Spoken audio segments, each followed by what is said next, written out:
ocean doors. Stand by. Deploy Barracuda 01. Barracuda 01 launched. Maintain radio contact.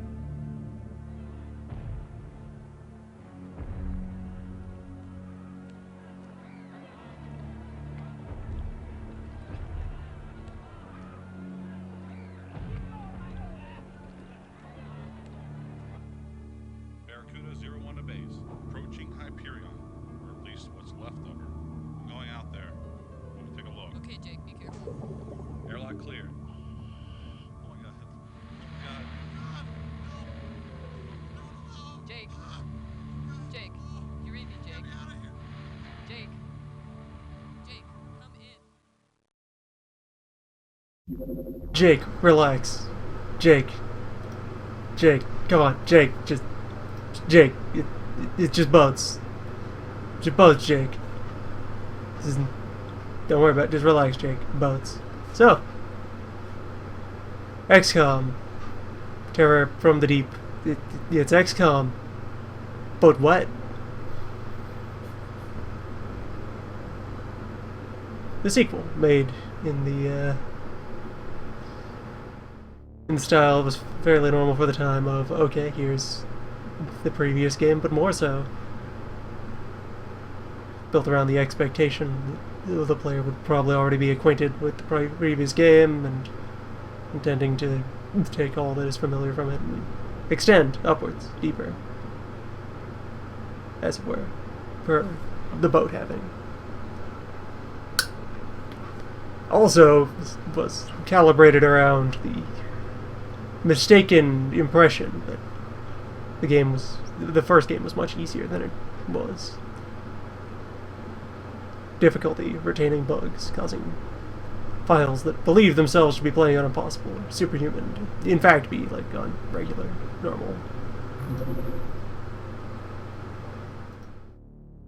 We'll play on medium quality.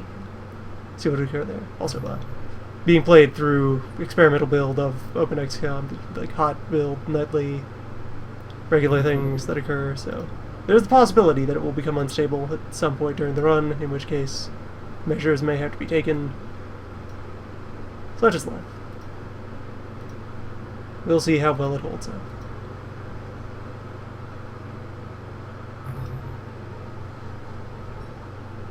I'll also take this moment to inquire about volume levels, because certainly from my perspective over here it seems terribly quiet.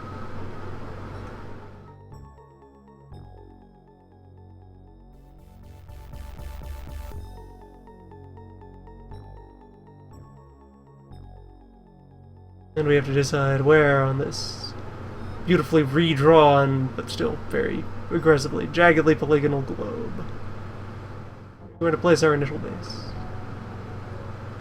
Amidst all of these... Actually, yeah, it's fairly quiet. Well, I'll settle on where I'm going to put this base, amidst all the new conglomerated Icelandic Union, Euro Syndicate, and the Egyptian Cartel. Africa Corps.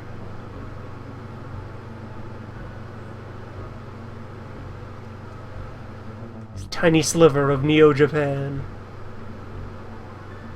Free China, labeled roughly, and I think this triangle almost corresponds with the Philippines. And such a strange Antarctica.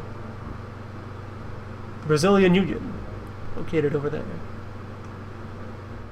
Regular Mexico replaced with New Mexico. New Mexico, now called Old New Mexico. Mexico Classic. USA. Just USA, but a little upward. Yeah, the planet's very weird and lumpy and deformed. I'm not sure if that's supposed to be a plot thing or not. I guess we'll find out. Now, tentatively, I will flop our first base down. And you're allowed to place them in water now, so...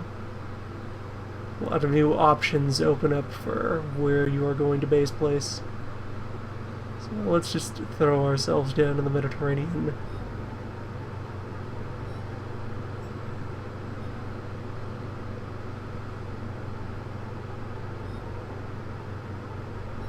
Alright, that location looked very different after well, I suppose the zoom is just not actually centered on where my cursor was. Where the camera is. Yeah, let's place ourselves roughly here.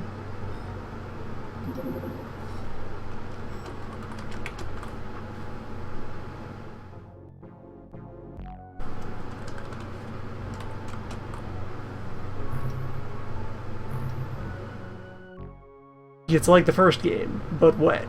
We have our aqua hangars containing our flying submarines, our sonar station, our airlock elevator, aqua living quarters, damp storage. Yeah, same layout, same initial equipment. Let's just quickly dive into the options here. Volume.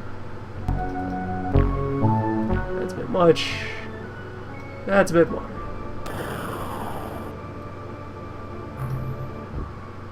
Yeah, that'll do.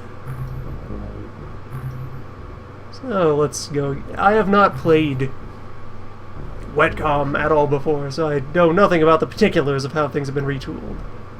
Only that broadly, it's the same game again. The structure is pretty firmly copied over, all sorts of things retained.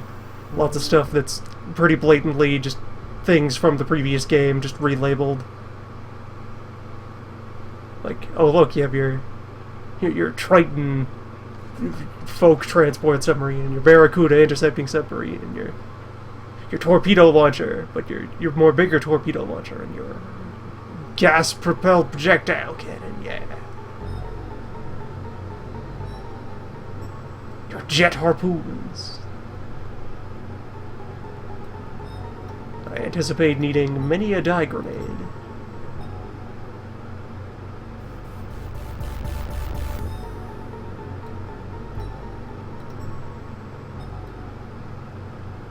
Chemical flares, as opposed to regular flares, which run on hope and prayer.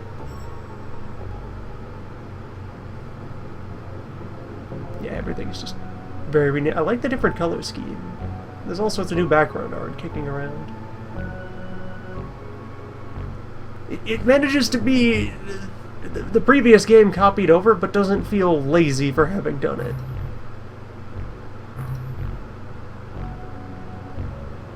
All the art's been redrawn, all the new stuff in play. Let's get some Gauss technology, since that's our laser analog.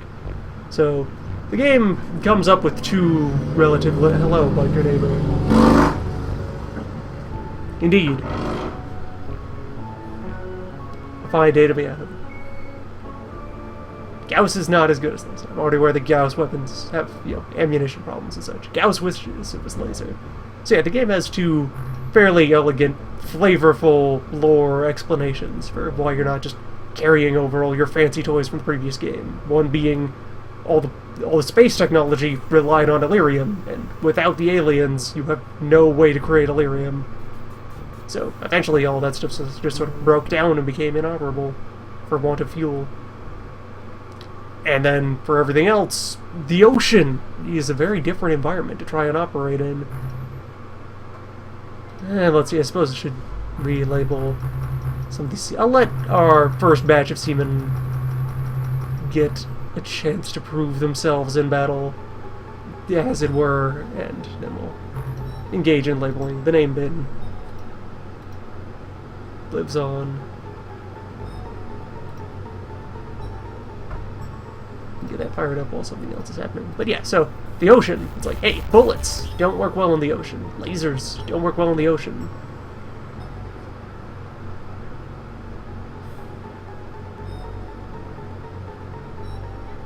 And so forth. Like, hey, at the bottom of the sea, pressure. Crushing depths. Initial batch of Aquanauts seem pretty mediocre per usual expectation. I also like this little bass twang noise that's attached to all the buttons instead of the bloop.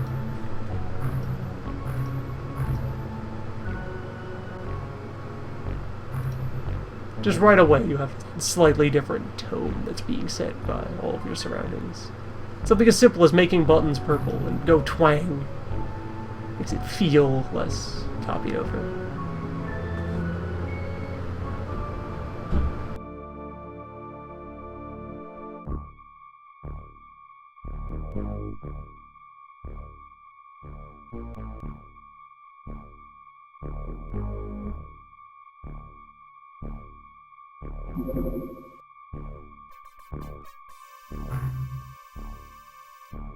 There's another element that is brought to the table. So, our enemies are also boats. There's submarines that we need to fight. Well, apparently it has depth and is boating, even though it's clearly underneath Norway right now, if we can call this a Norway. But yeah, so there's like kind of dynamics where some enemy craft will be in the air, and you can't engage them until they hit the water. Start toying around down there.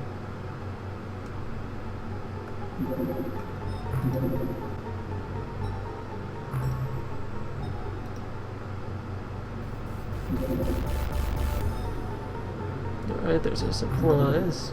But where is our humans? Ah, good. Well, we found it having touched down, so maybe we throw the team at it? I prefer to get a chance to hack this thing full of stuff because, once again, it has more crew capacity than our initial squad size. You can put 14 people in it. That's why I bought the extra humans.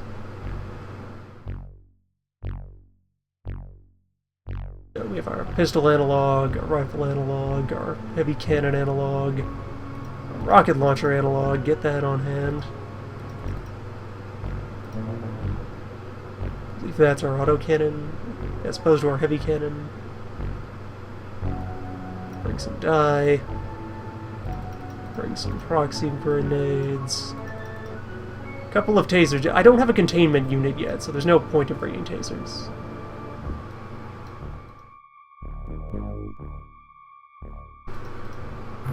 And just keep a batch of flares around regardless.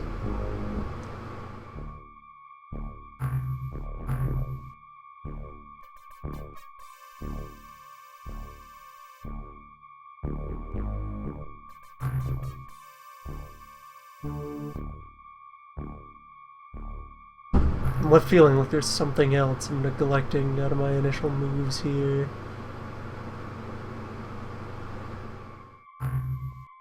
Creeping sensation. There's something I could have done before. Whatever, will be fine.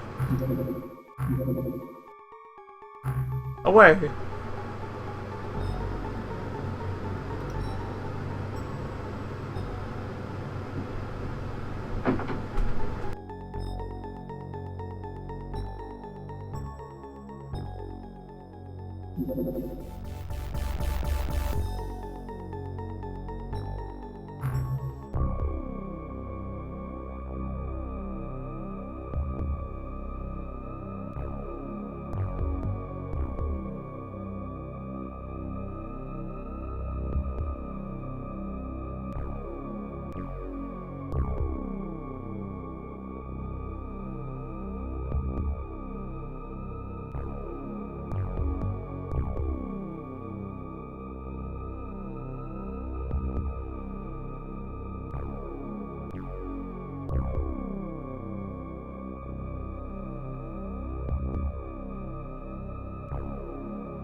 Taking a moment to appreciate. Yes. I kind of know what I'm doing. I do like these weird dissonant tech track things. They sure create a tone. Hey look at this fellow. Look at our lovely, jaunty bell helmet diver folk. And the ability to save inventory templates. Thank you. This is probably only because we have OpenXCOM here rather than the base version of the game, but finally here, templates. Let's make, yeah, you a rifle, you a gas cannon, you an autocannon, Hans. the launcher. Use it well, Hans.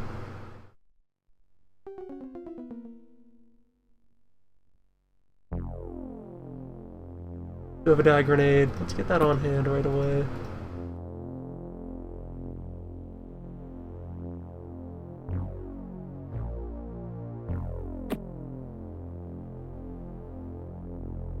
And yeah, everyone else just rifle. We have old-timey diving helmets, because we're going for that old-timey comic feel. Because we're in weird, goofy science fiction submarining. All those tube helmets look pretty nice. Weird donut helms. Your breathing roll.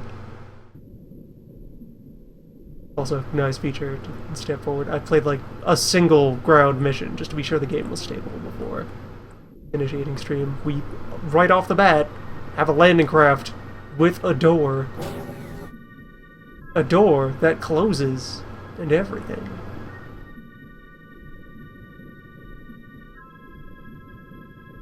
Treasure. We are. Depths. Door on this side? No. No windows either. Just one door. It's a start. The one alien technology we were able to retain. Boat door.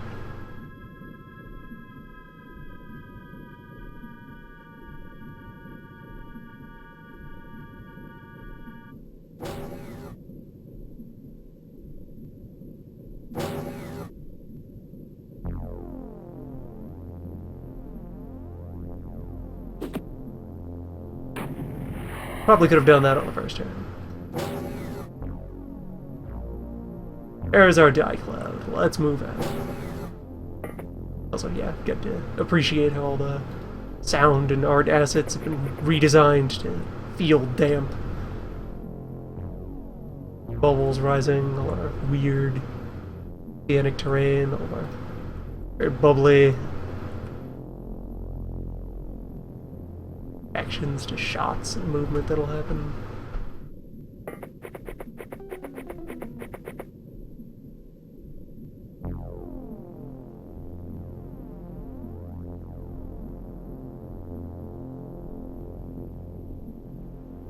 Also a handy thing about the geometry of our submarine here, this wing is a ramp you can use to get up on the roof. And, you know, we exit at ground floor. That's quite an improvement in terms of how you roll out at the start of the level. You have a lot more flexibility in how you deploy. Also a corner, helpful.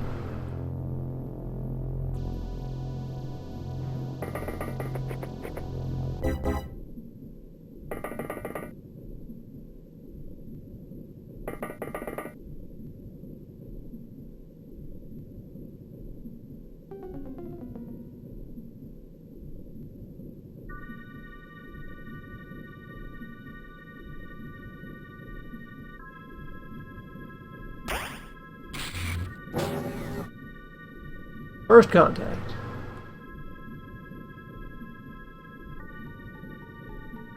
Oh, they made the trail from the shot kind of linger, it seemed like, for a moment. Some kind of enemy that way.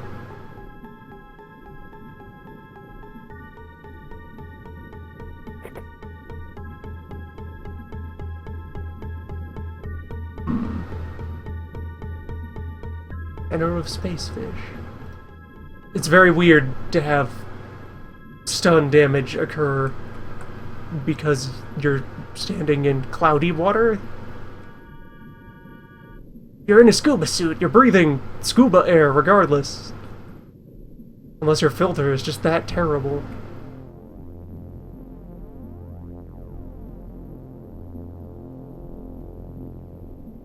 Also note right away our starting rifles here have much lower clip size.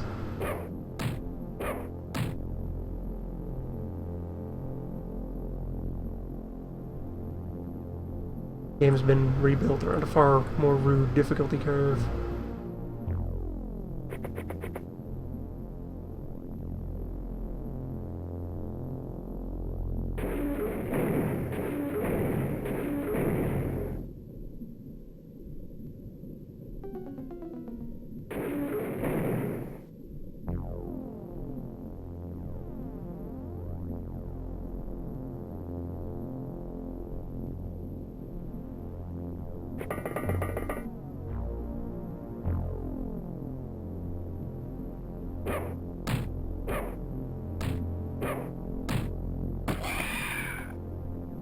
Got him.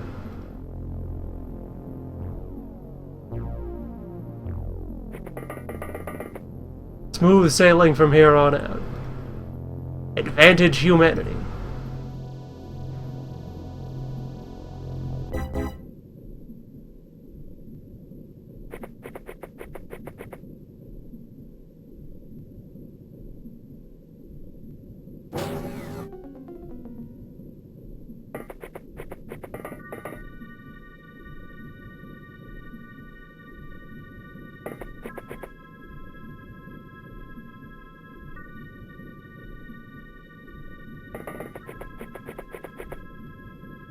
Actually, probably, yeah, there's the alien submarine there. It's a landing. I'm gonna get a very nice pile of starting loot as long as I don't trash the thing.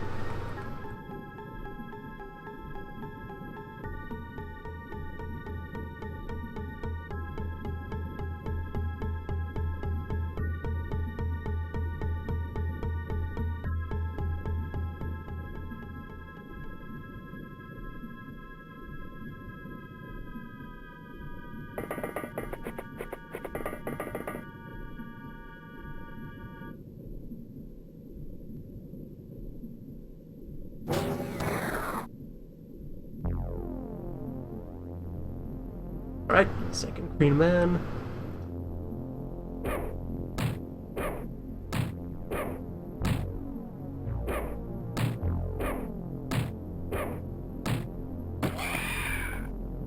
Not bad.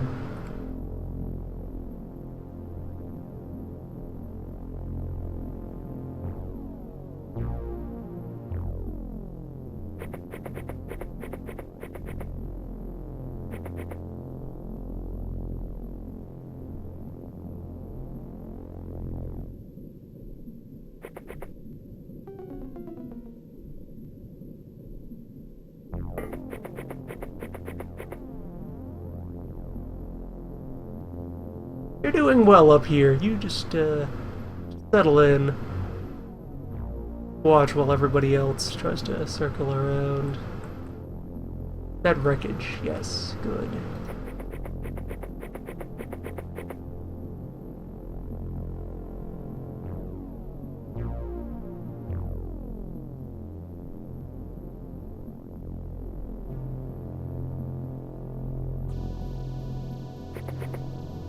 Baker, move up to Broken.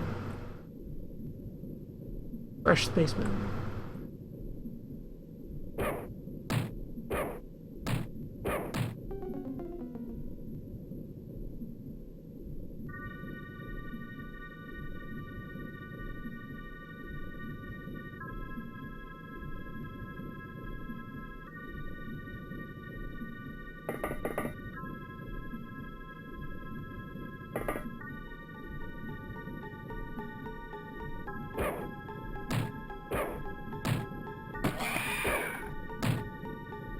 Not particularly durable folk we're finding here, these green creatures.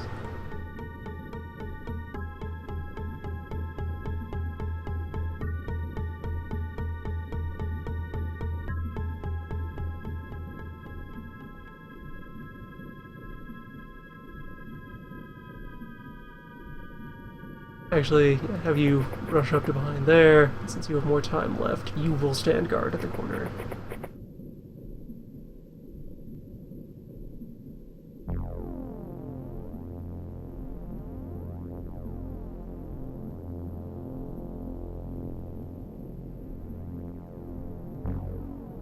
You can just chill out in the die cloud for now. Move up to the wing. We'll put you on the roof easily. You should have more options for how you're gonna maneuver around.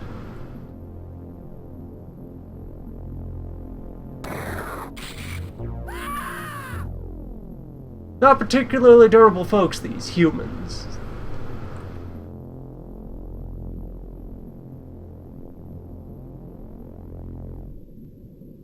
Scuba suit is not a great deal of body armor.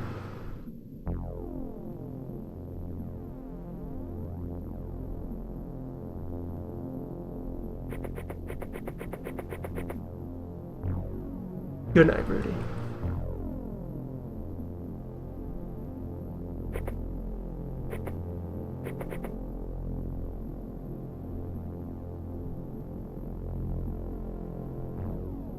Oh, revenge him.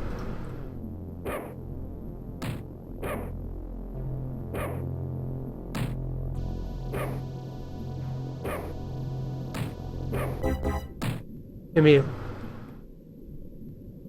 Emil, come on.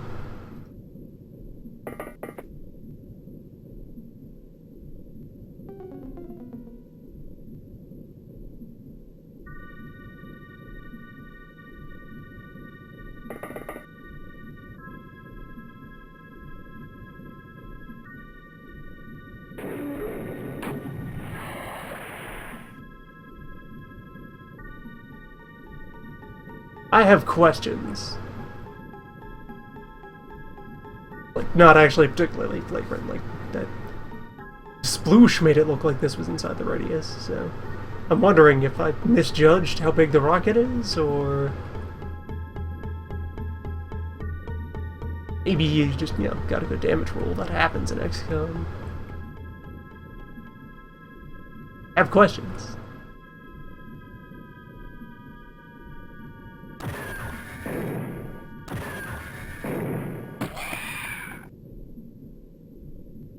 Kendrick has answers.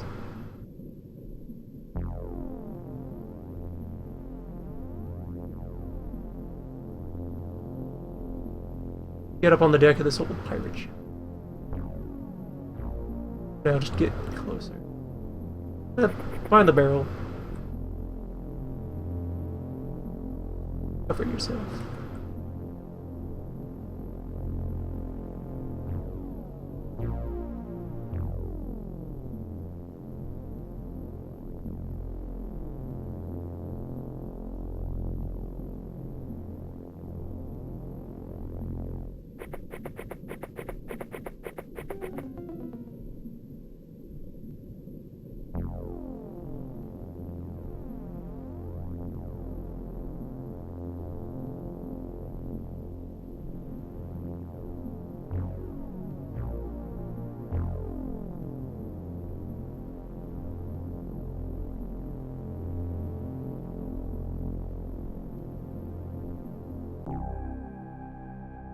Alright, that was the mission.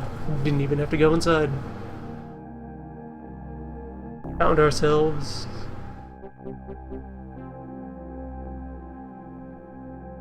Yep, UFO parts. Aqua plastic. Zerbite, that's gonna be our Delirium analog. Injection of it.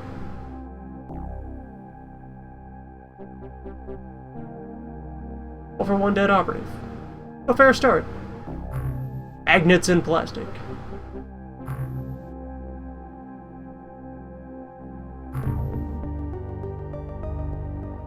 Goodbye, Rudy. Put in a purchase order for a replacement human.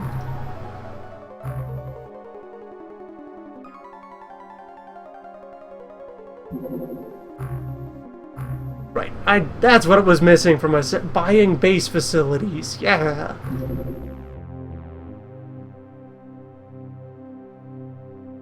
Storage. Big scanner. Living quarters.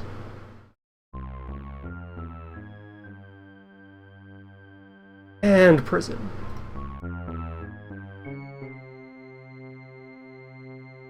Maybe another hangar?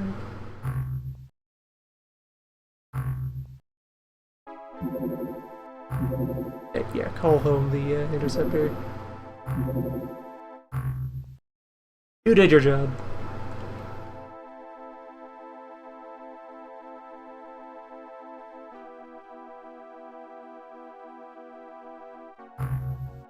Well, science team is about to have far more interesting things to work with. Let's see. I loot some sonic pulsars, some zerbite. Gillmen! Handful of dead gillmen.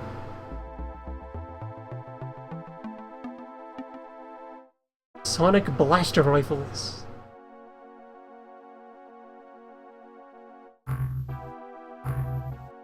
Noise guns.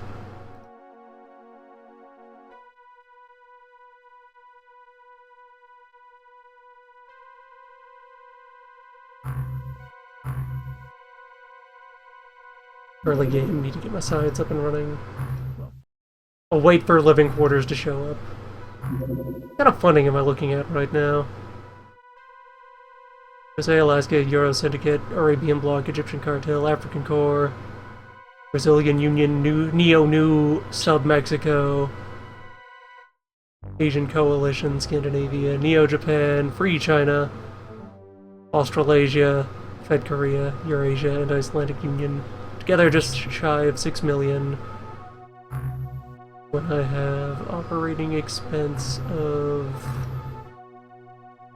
just shy of 3. Expecting $3 million bucks of cash dollar.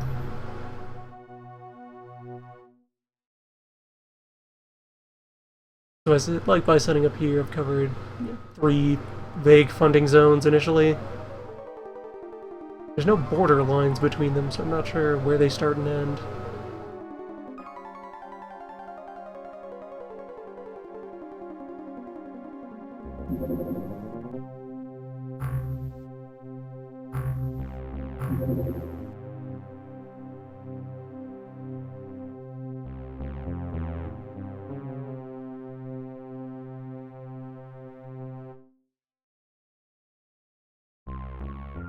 Is the question of where to start.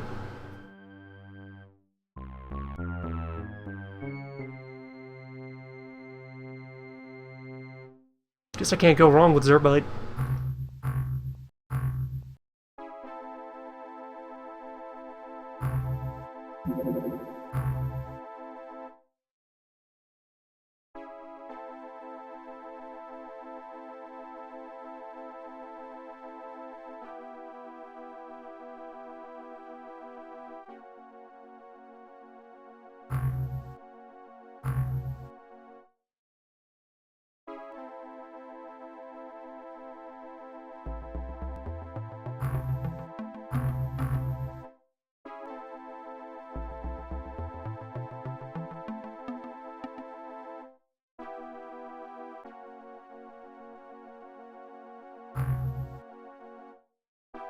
Go ahead and get these folks labeled.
No, that can stay as it is. That's already a fine tier of name.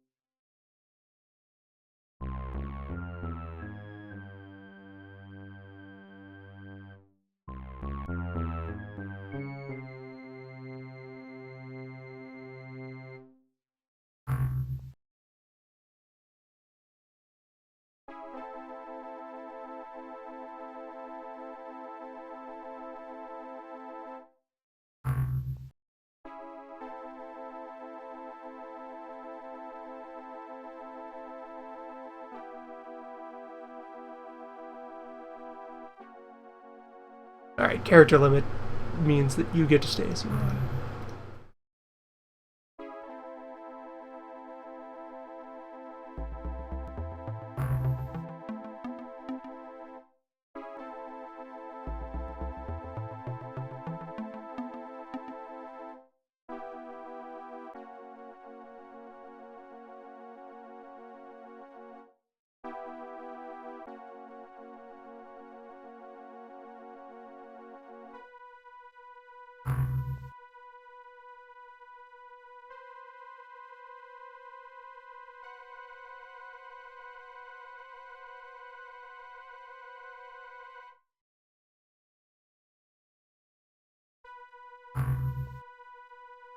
There we go. Full circle. Road begins.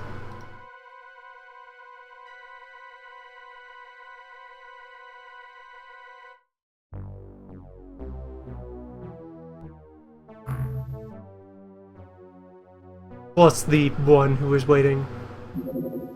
Yeah, here we go. Javier.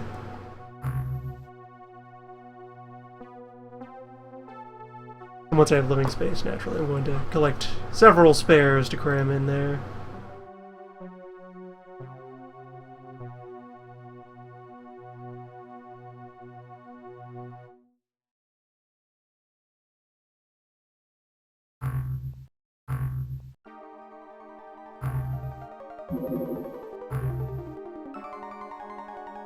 There, craft now, appropriately stocked with meat.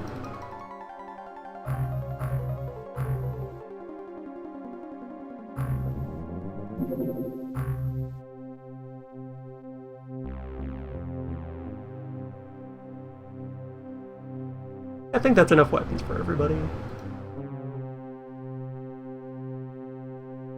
I'll haul along more harpoon in case.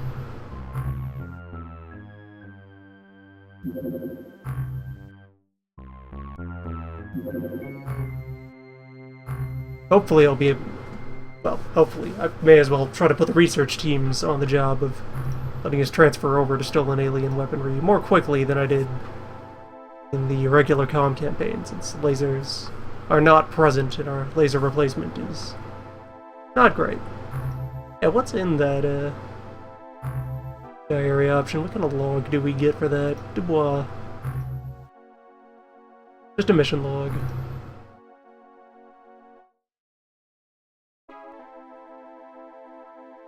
Accuracy rating.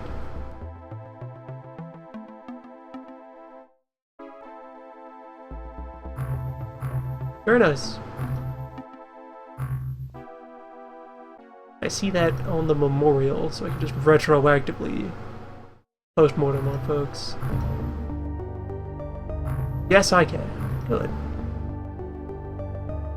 1/3 of the time, you accomplish nothing. Good work, Baker.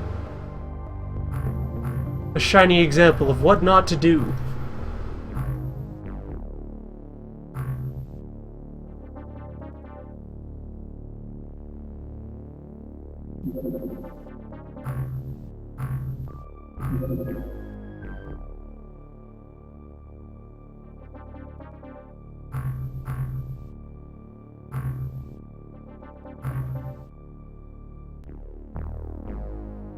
Storage space in 5.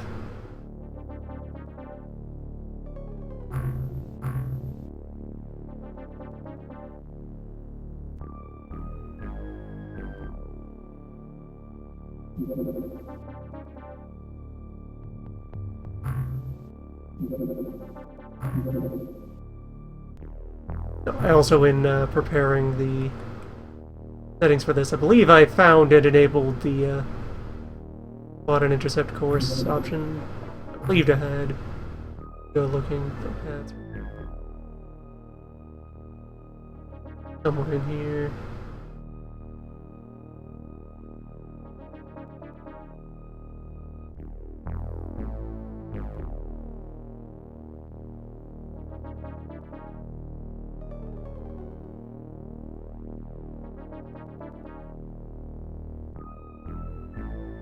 Nope, had that turned off. I'm going to enable that for convenience.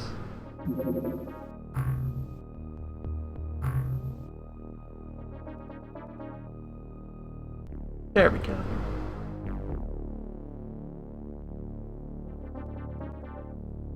This is the one that shamelessly escalates difficulty. I will feel free to shamelessly escalate various aftermarket quality of life features.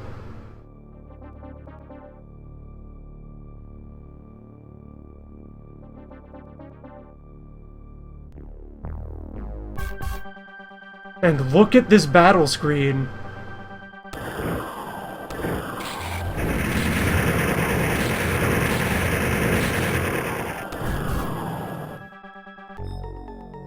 It's the same functionality as the other one, but just the animation. The aesthetic. He's getting away though. Too quick for us. Plus, round 2!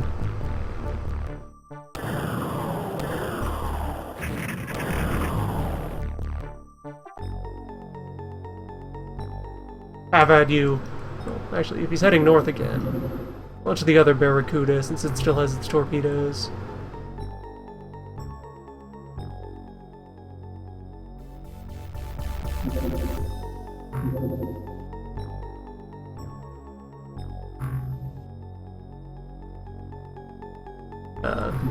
The Barracuda.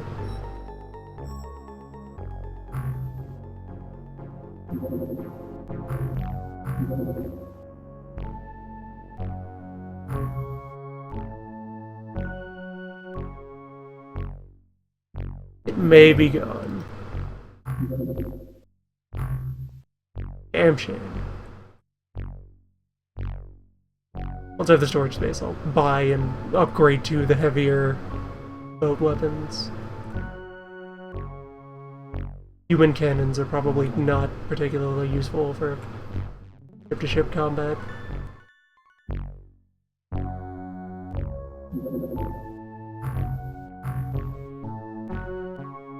Alright, so I can dive into the UFOpedia, confirm which weapon is which.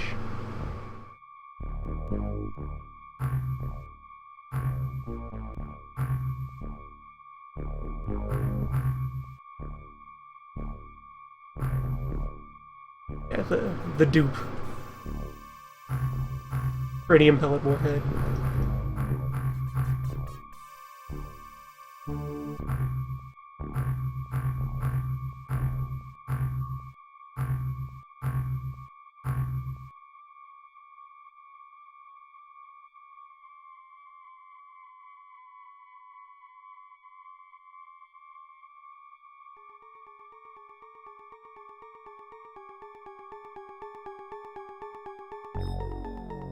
Just have the interceptors go with one heavy launcher and one light launcher for the time being.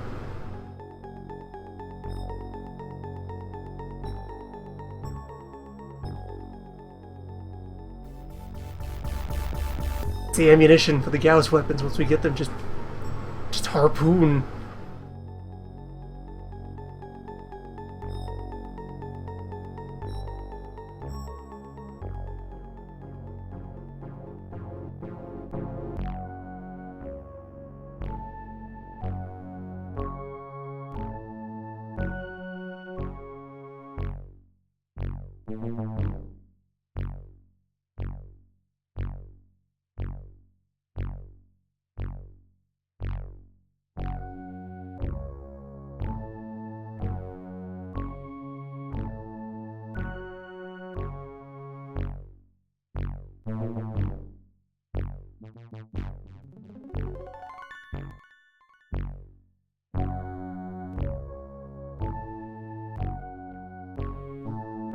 Yeah, just stock up on all the usuals. I'm also not sure if we have any for-profit manufacturables on the scale of the laser cannons in the first one. But the cash economy might continue to matter for some time.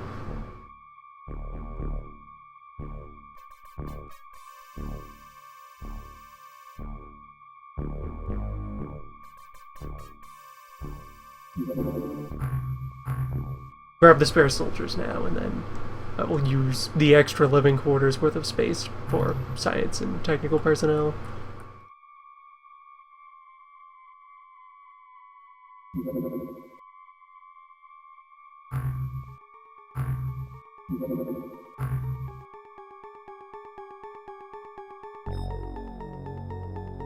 a little bit of phosphorus.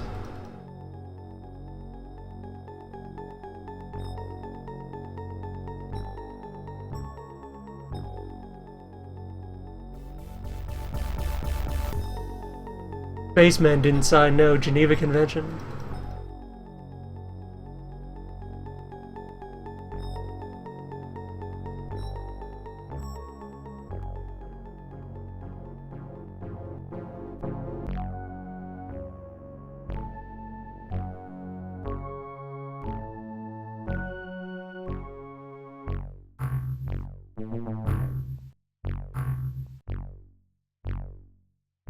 Now, did that also get me?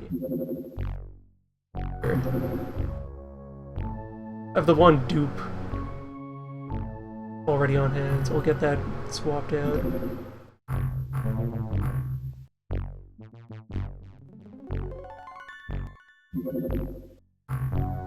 There we go.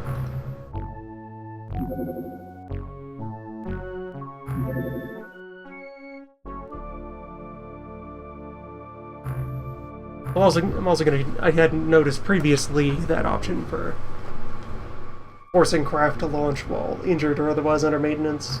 I think I'll turn that on at some point as well. That seems reasonable. That's your straightforward risk-reward desperation move. Yeah, if you want to force this craft that's half empty and on fire and it's gone a little blind in one eye, if you want to force that to go out there and fight the spacemen, then that's your call.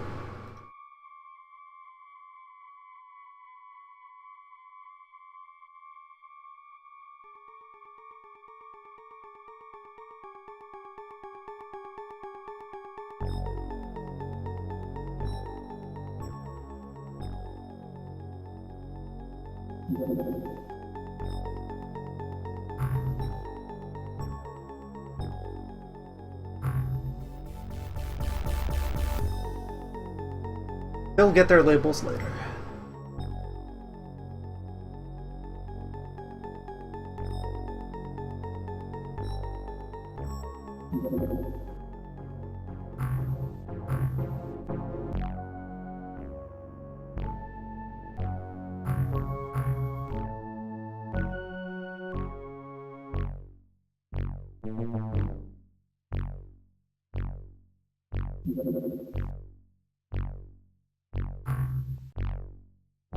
So what's that doing for my operating costs now? Actually holding pretty steady.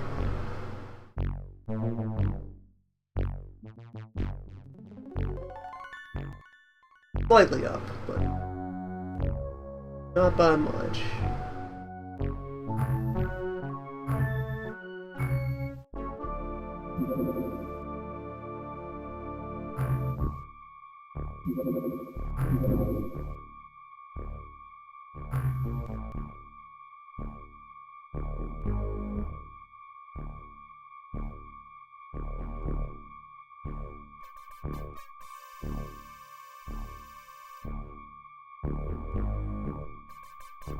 It's sailing very deep under, Austria.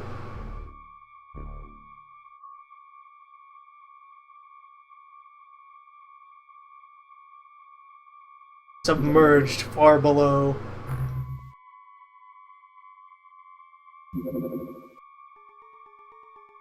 Real fast, too.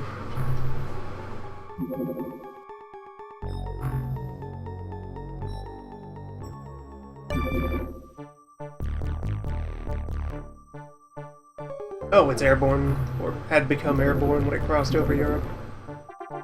Oh, it's still calling it depth. Plenty about the system isn't thought through. But yeah, essentially, they took the whole dynamic between sea and overland encounters, reversed it, and then made it impossible to fight aliens over space where you could not then fight them in a follow-up. I don't feel like boating at night. We'll wait for dawn. 2 scientists.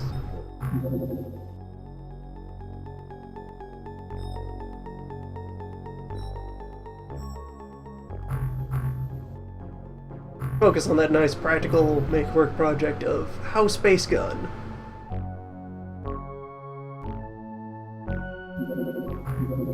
And we go get some more.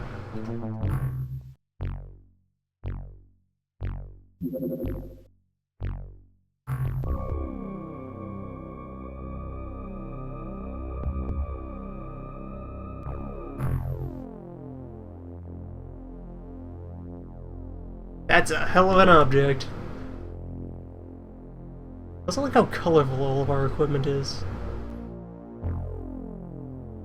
Everything very immediately, very distinct from each other. Very bright, immediate, stark contrast, easy to just glance over and lets you know what all these objects are, just assess your gear. Need to throw more dye grenades into this craft.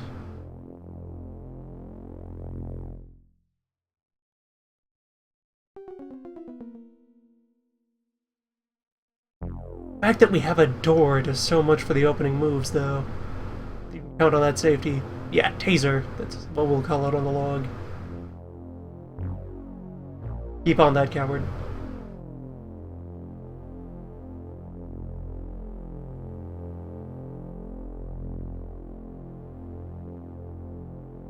You get to carry a gun. Just in case. Alright, yeah, I need to bring more regular weapon on this thing if I'm gonna move up to a full crew.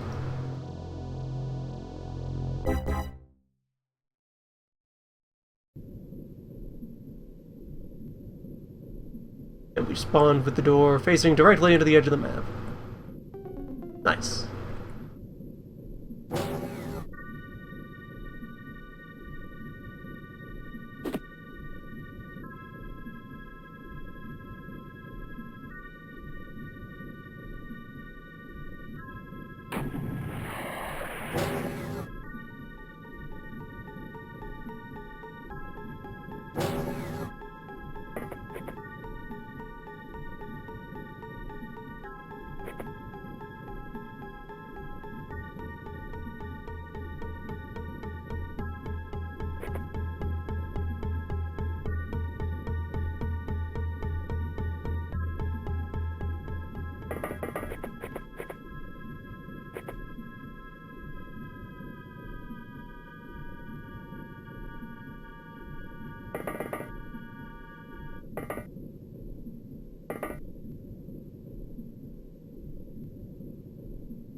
Oh, put a heavy on the roof.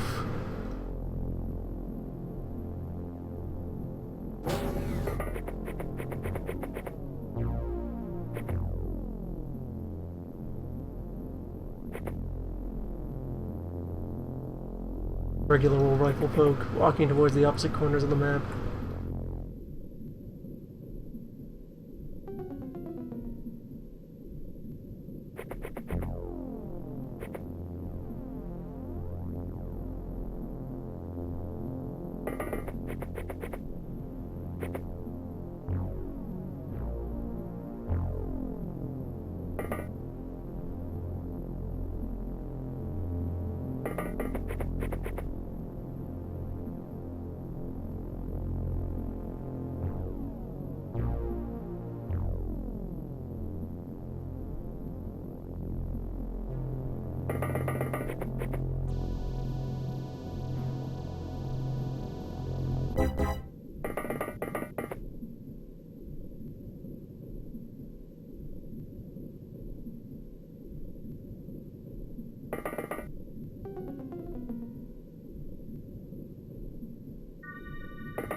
lot of good sound choices so far. Very firm, meaty sounds.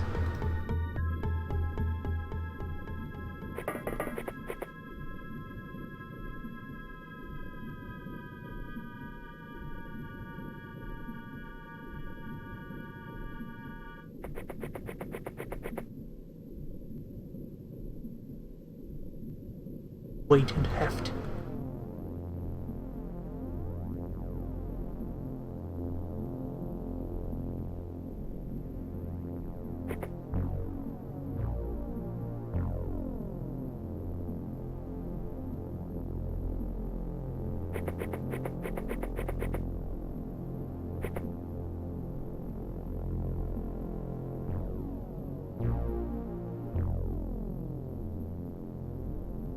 Main music track is a little thin though.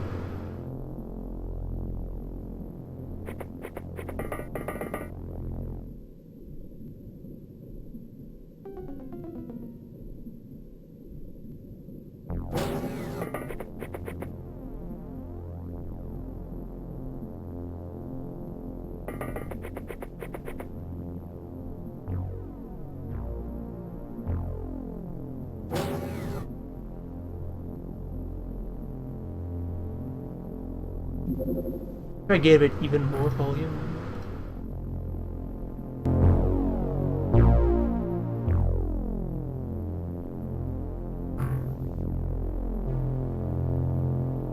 There we go. Just a bunch of layers to it that were falling below notice.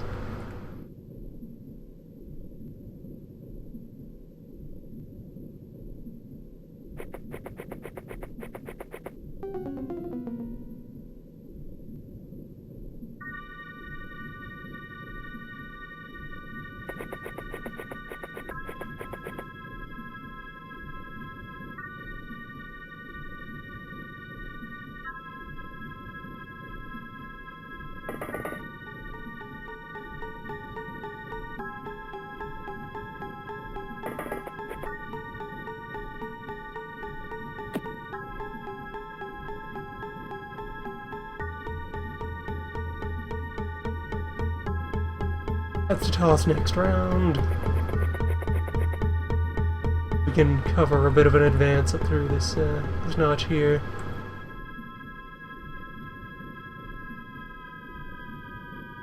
Certainly tried more with the maps as well. There's a lot of texture to this field. Tactical geometry.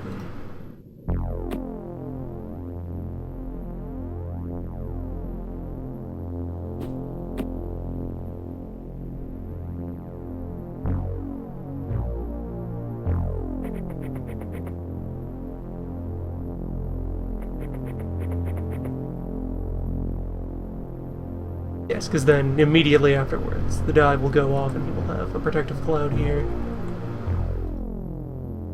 Man, nature squid.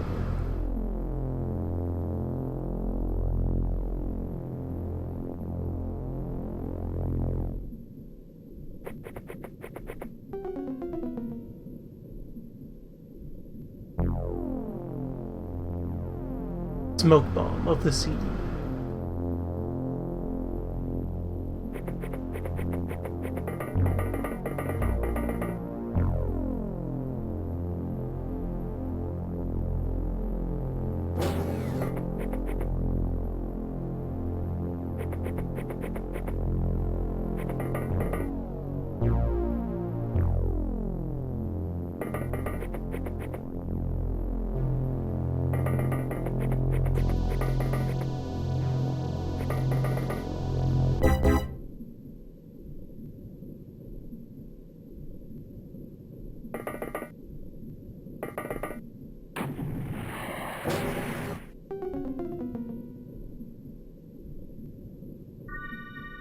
Been quiet.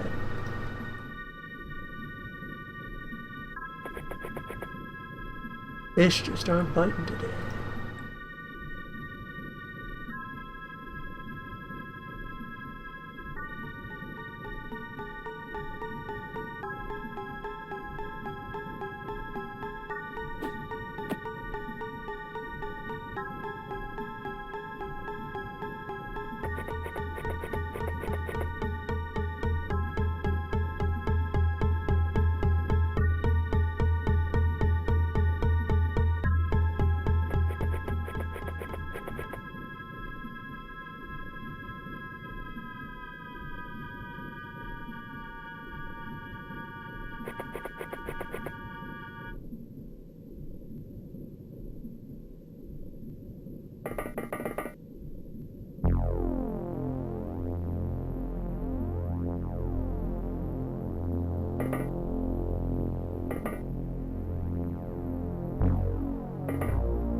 the map covered it. No sign of the USO.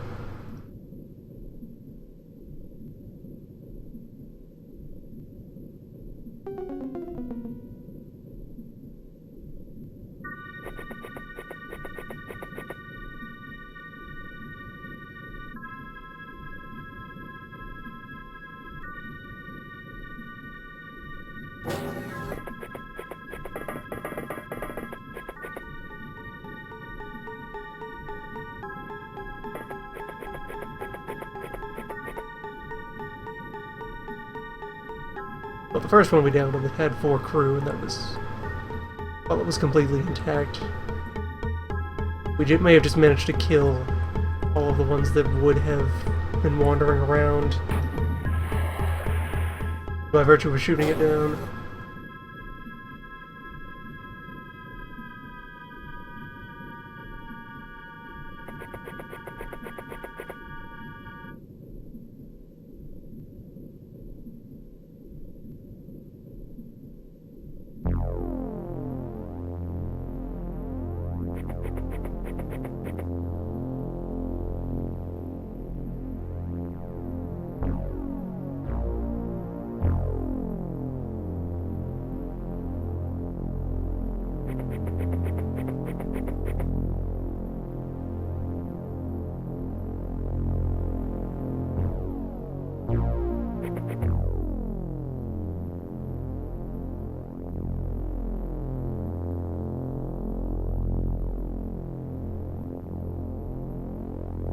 You still have your die.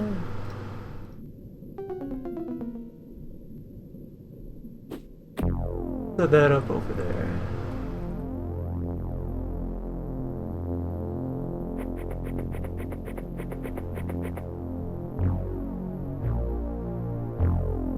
Brook, we'll just push up that way, cover that corner.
Where is everybody?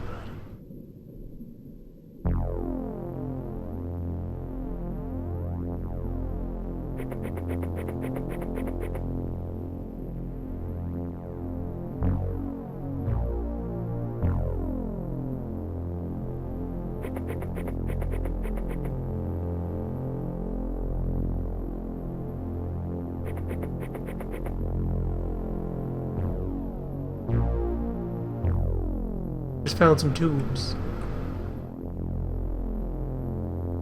No signs of alien life, just ordinary human tubes.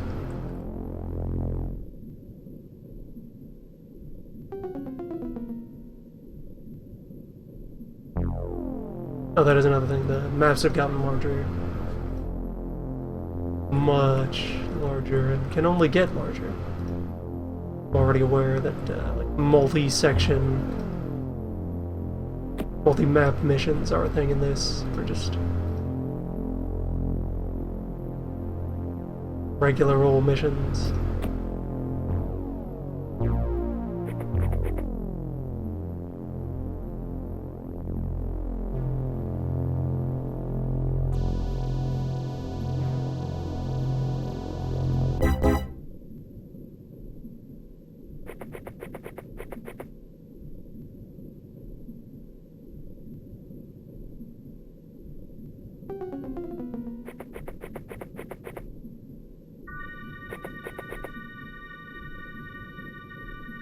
Alright, finally. The ship.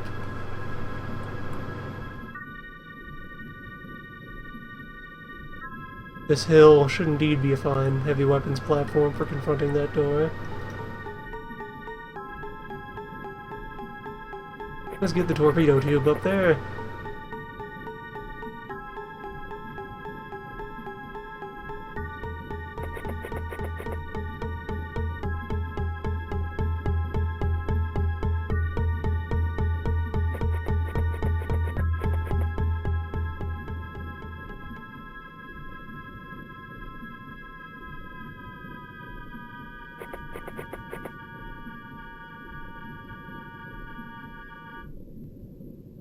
Part of it even is the door.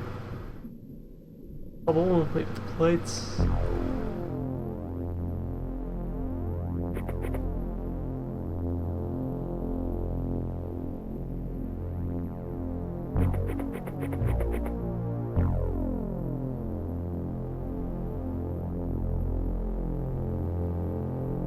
Fishtoid.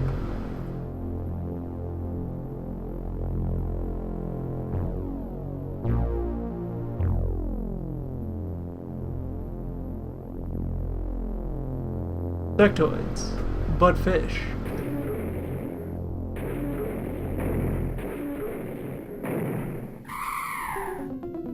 What a sound they make.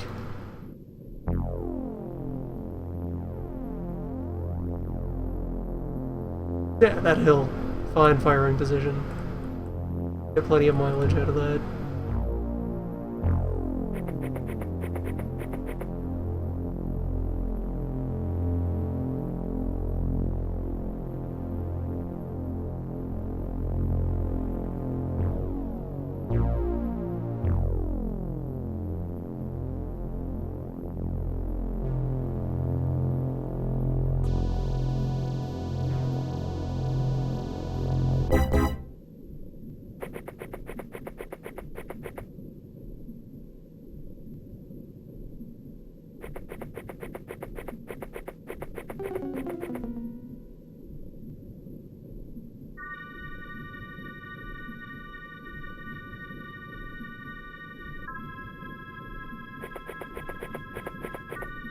We'll look for opportunities to use the Aqua Baton, but at this point, capture is not a huge part of the mission. Still in the early phases, containment and armament. Prisoners will be nice, but they're a luxury.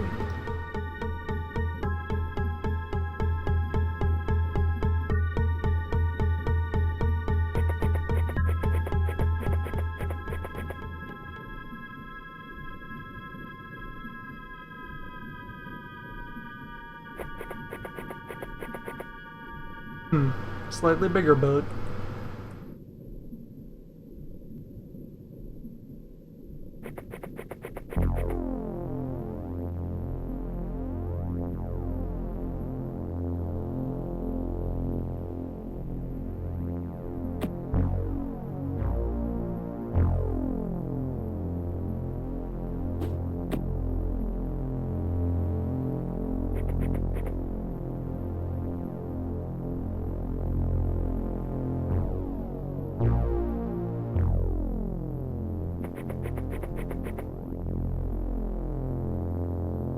I see.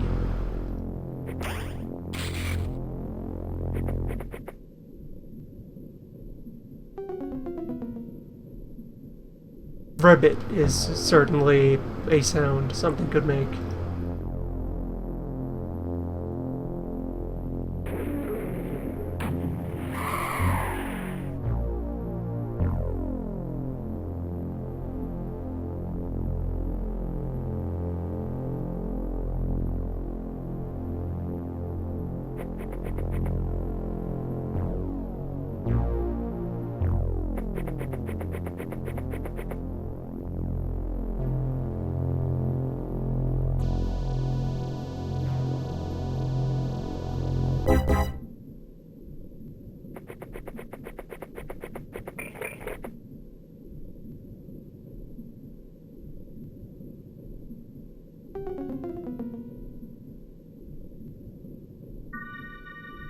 Regular human tubes and plates.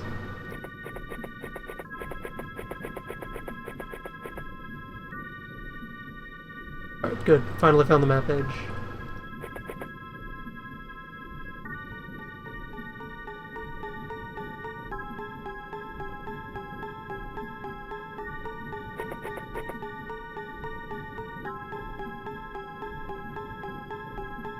I have a feeling the door's in this indent here.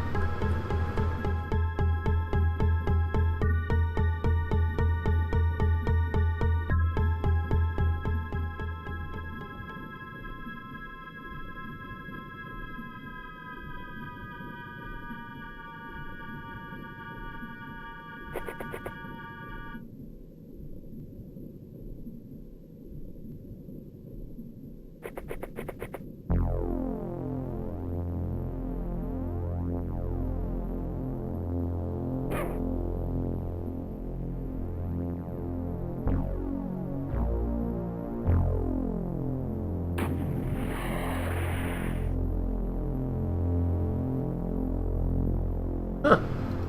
The die worked.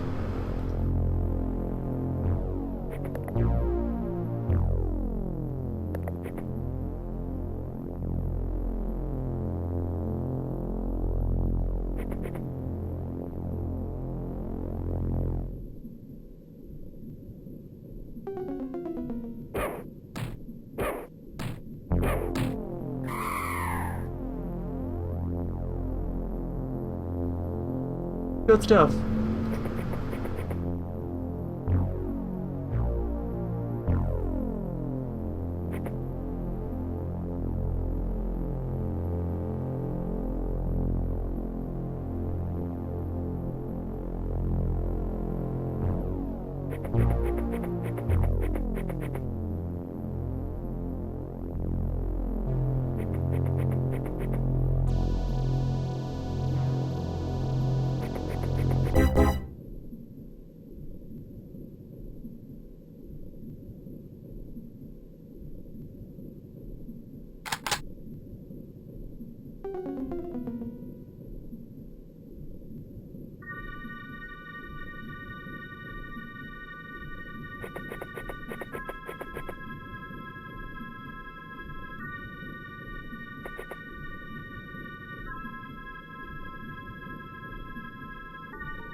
We have some decent coverage to work with.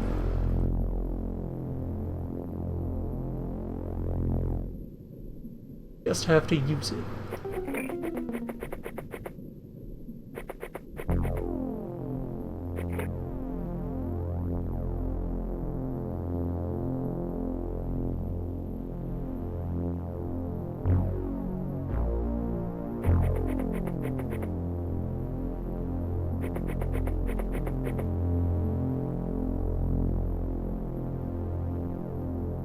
Yeah, that's a fish door.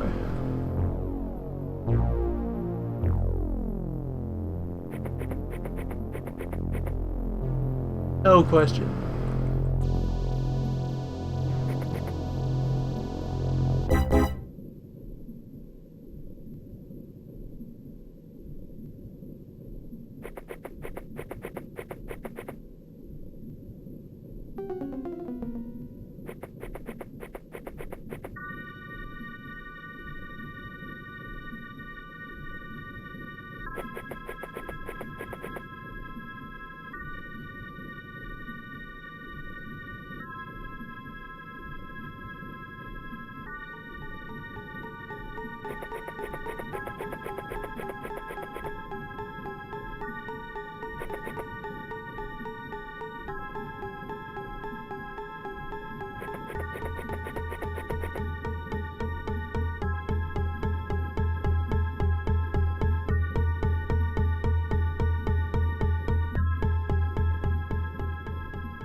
Yeah, sometimes this stuff ribbits at me.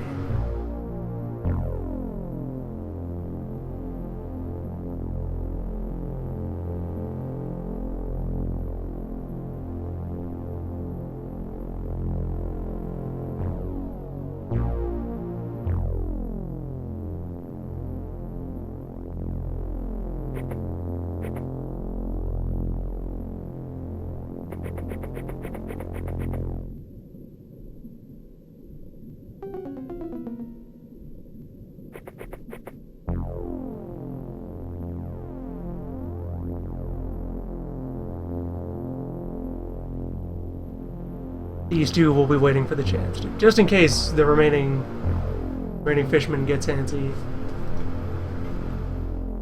See if we can get a chance to swoop in and poke him on the nose. That's how you deal with deep ones. You gotta give him a firm punch on the snout.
It's a good looking roof.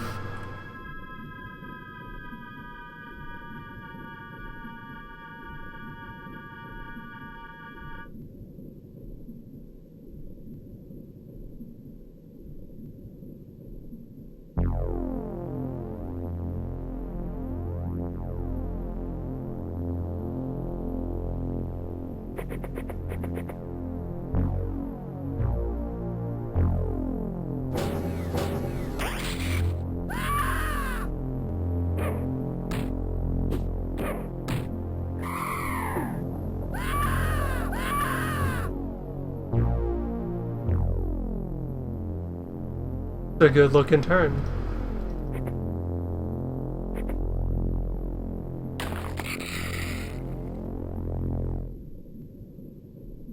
That entire sandbar is completely vaporized.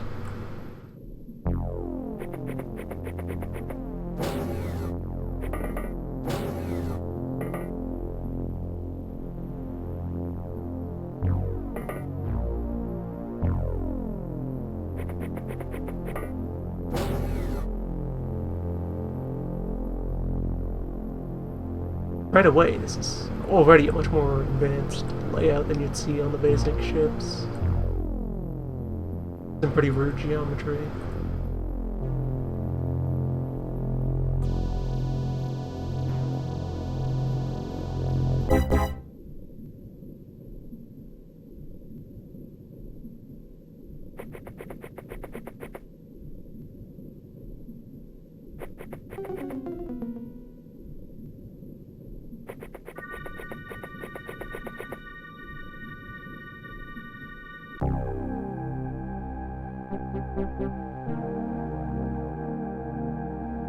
Three of ours for 4 of theirs and a guest.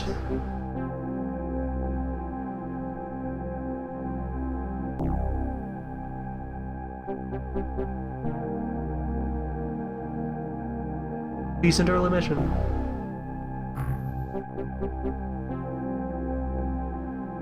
Lieutenant Lance Vandenbroek.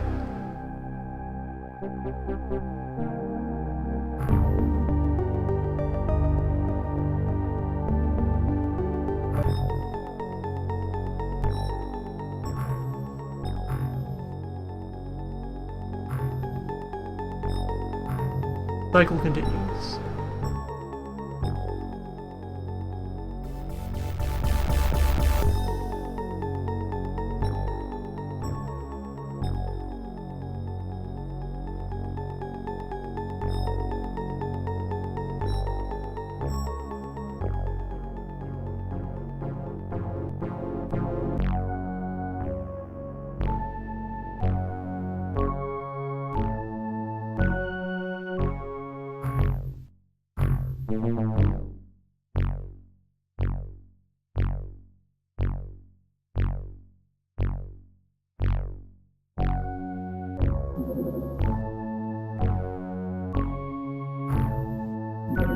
Large submarine.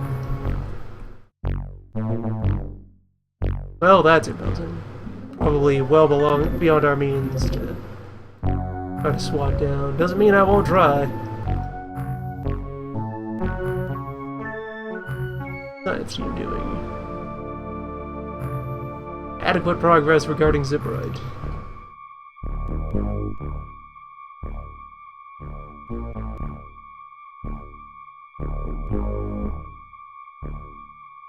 Alright, so judging by the prices, beam accelerators are alien submarine engines. Our first aquatoids. We'll have to conduct an interview.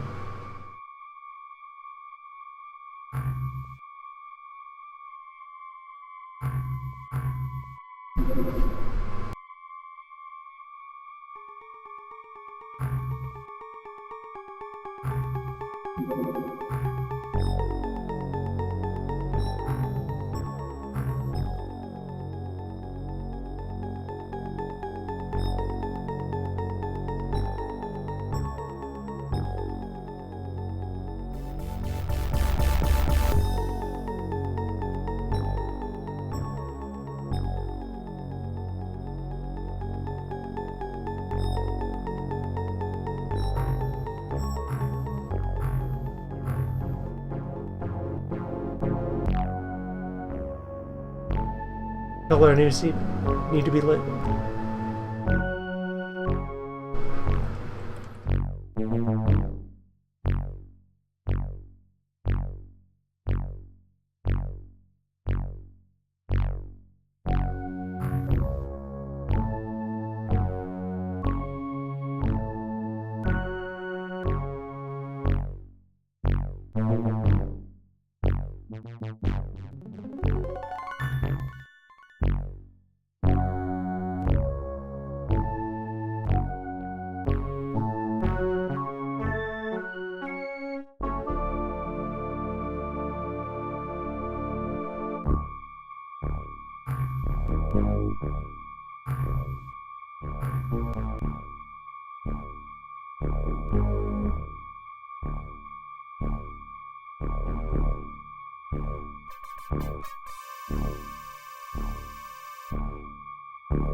Late January, we get our first terror mission. A port attack against London. A fine start. We're all geared up.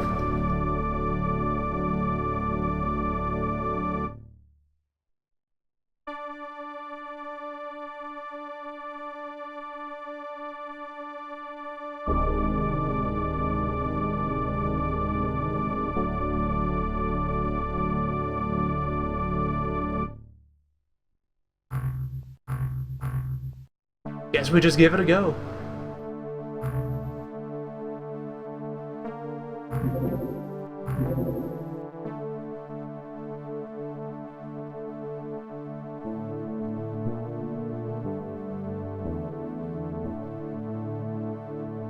Briefly distracted by this guy on the save screen. Blazing away in the midst of a mighty yawn.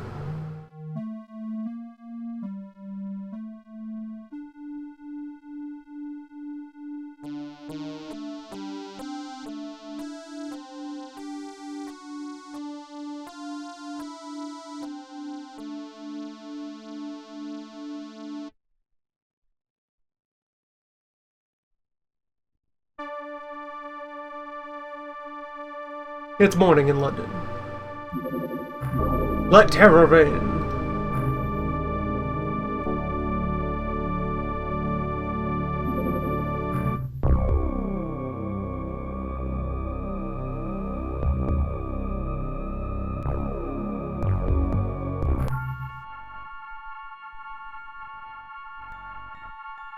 We still wear diving suits during shore operations.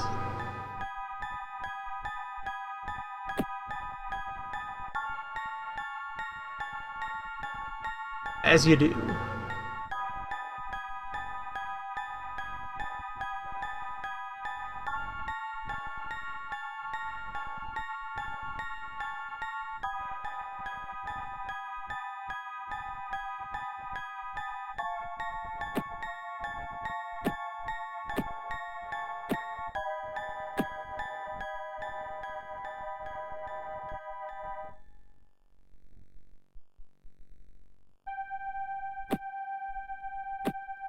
Congratulations on your promotion to regular gun.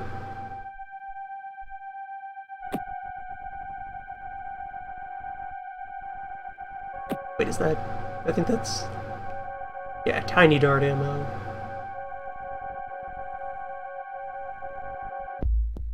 Not harpoon ammo. Well, take an extra grenade. Maybe the pistol as well.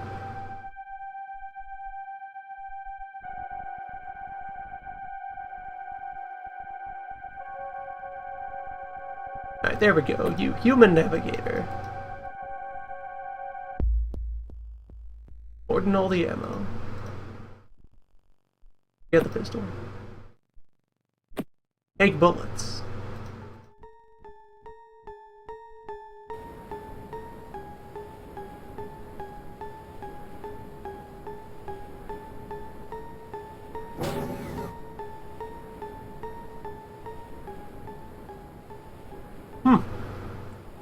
Water.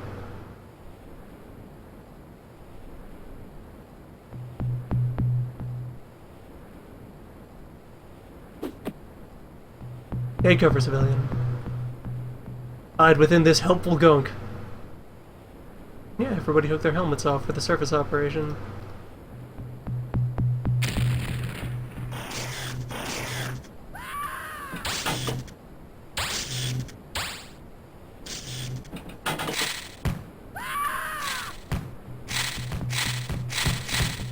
Well, somebody's having a bad day.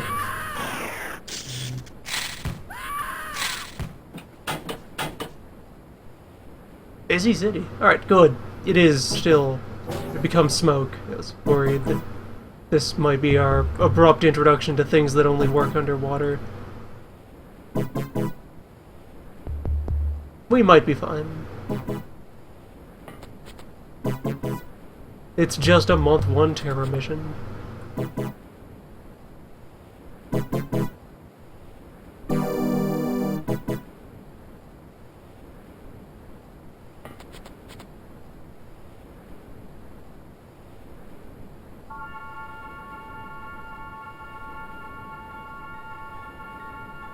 I cannot see enough of what that is to answer questions as to whether it's a good or bad sign.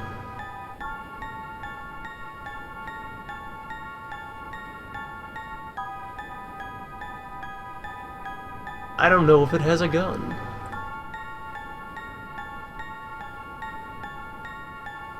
Go on the roof.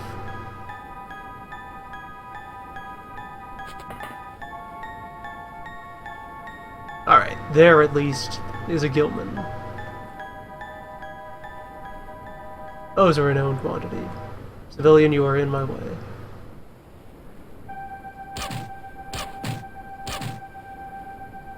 I have suspicions about this.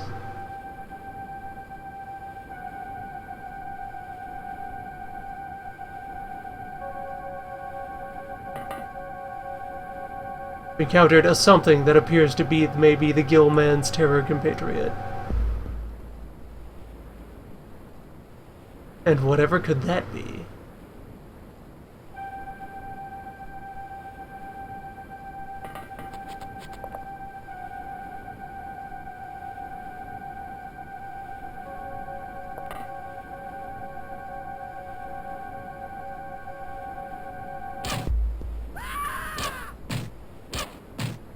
What is in these harpoons?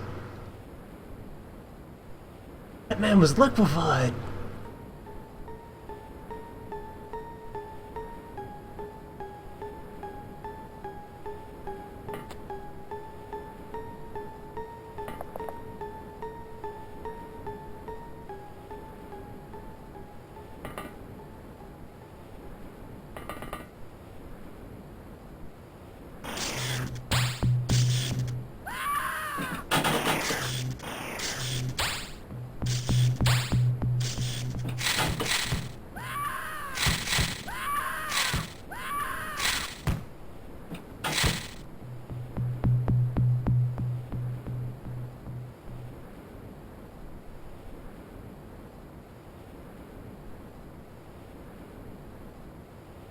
Just been standing there in the corner.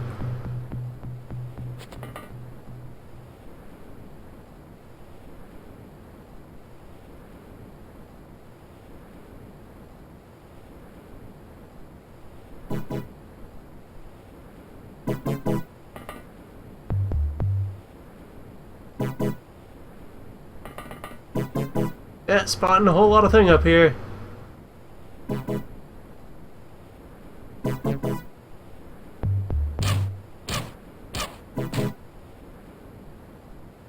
Kirk.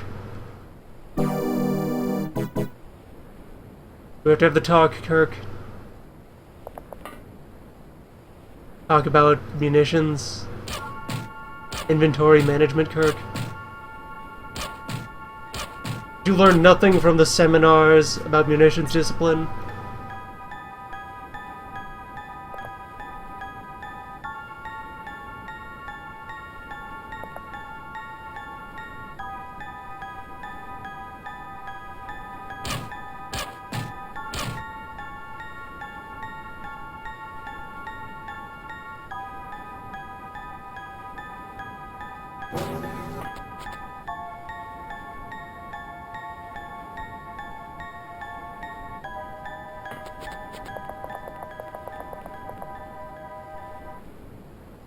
At least we're in a corner.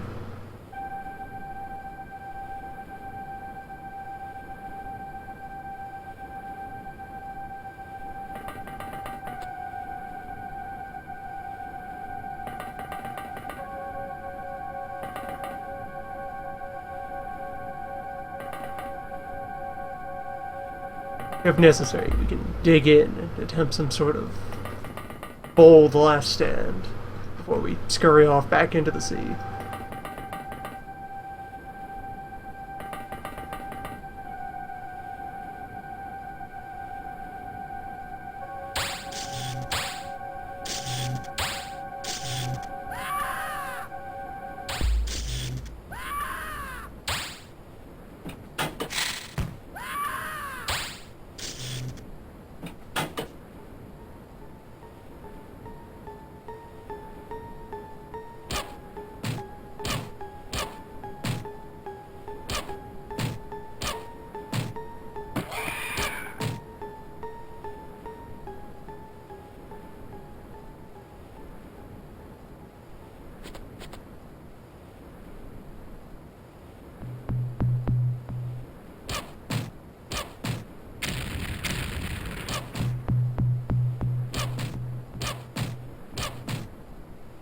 Explodable terrain, nice to see you.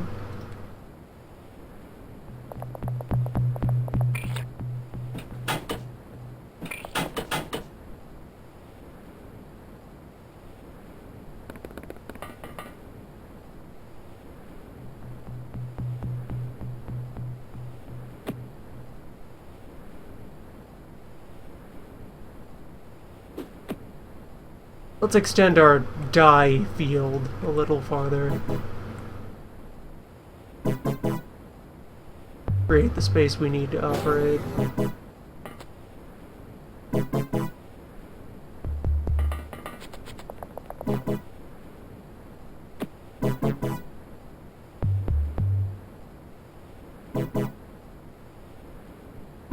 Another one over there.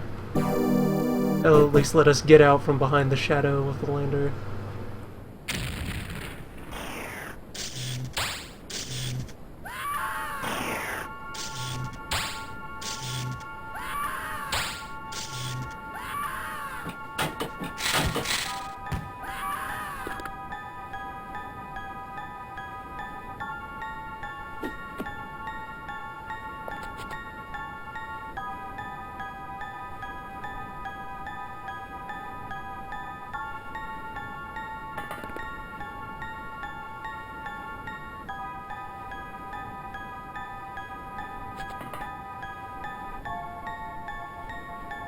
What are you?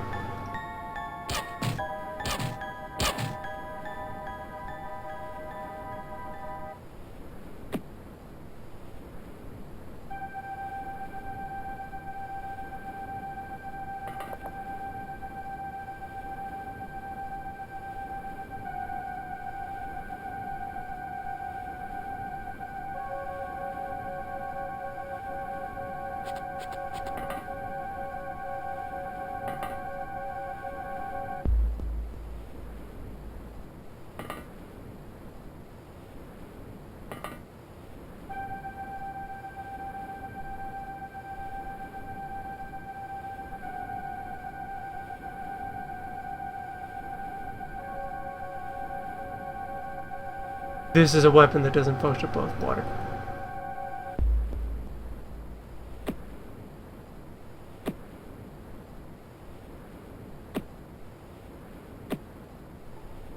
Our rude introduction.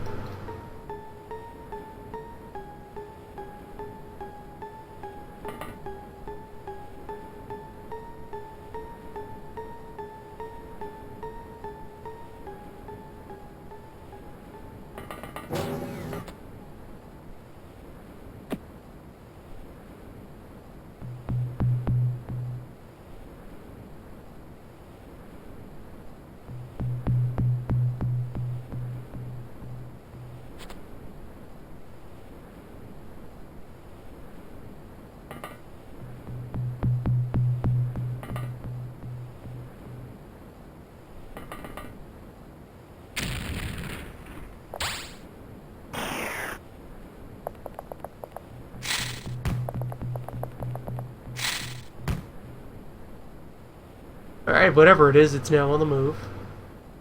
We have its attention.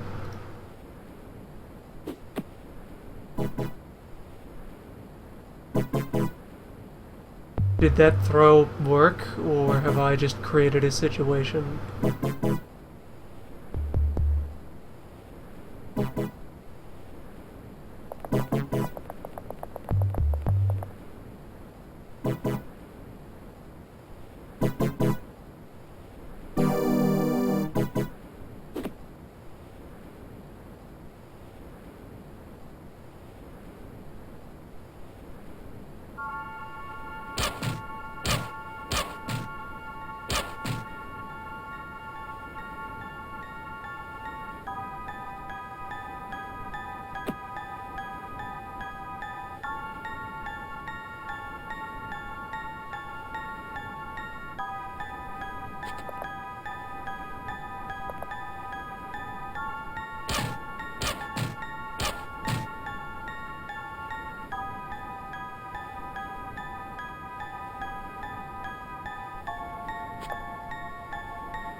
Warehouse, urban cousin of barn.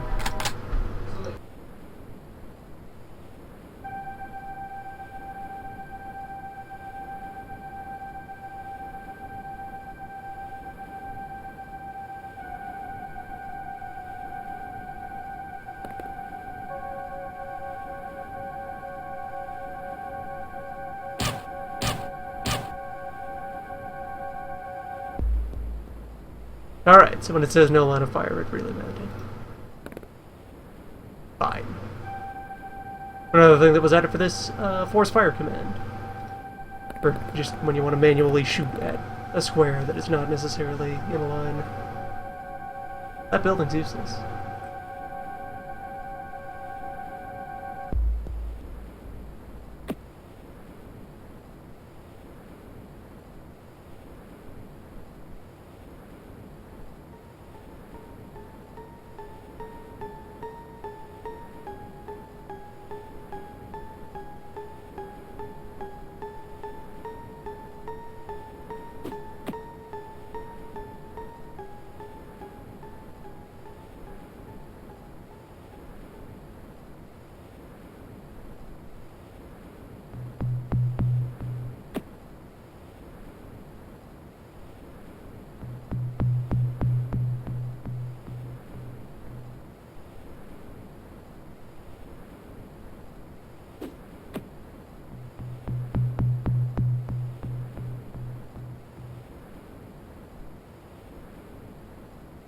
Okay, here's hoping those worked as advertised.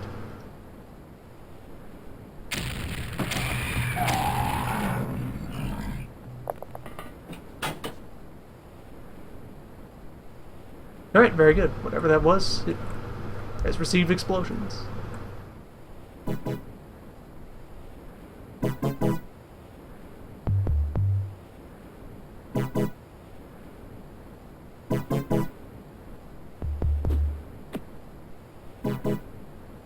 Alright, it's possible that the greatest weapon that we have on land is just a good throwing arm.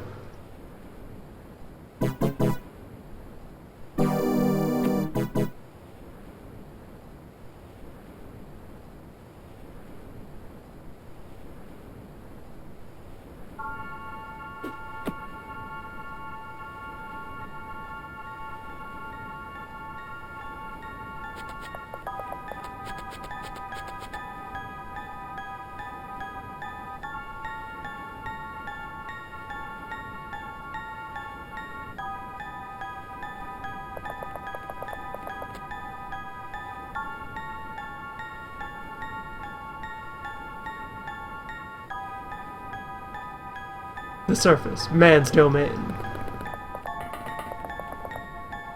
Here, fish are the intruders.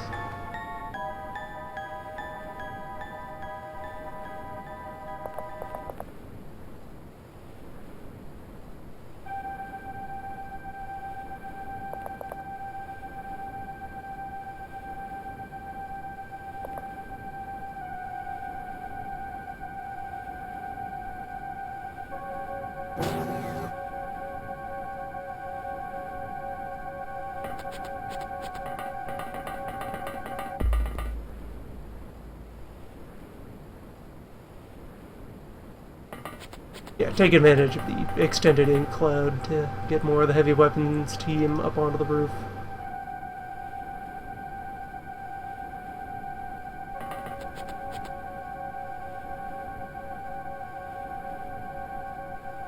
Supposing any of my other heavy weapons work in an air-breathing environment. Who knows? Maybe they're all aqua weapons.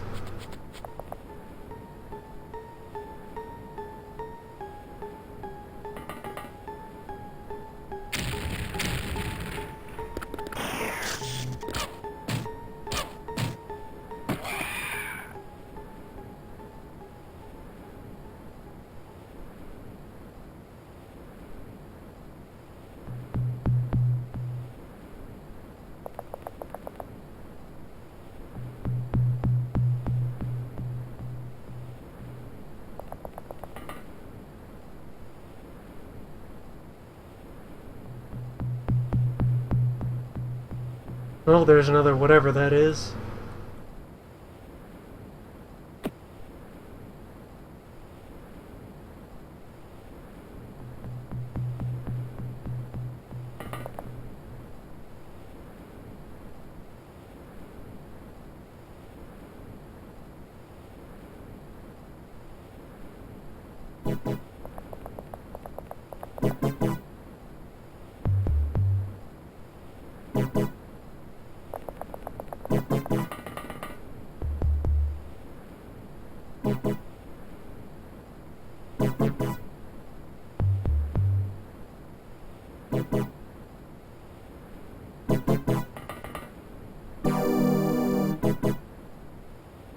Perfect.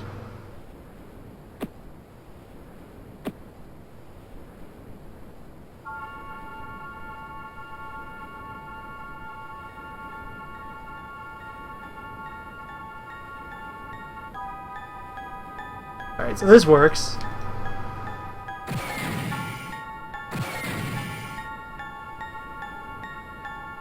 I sure showed that fence who's boss.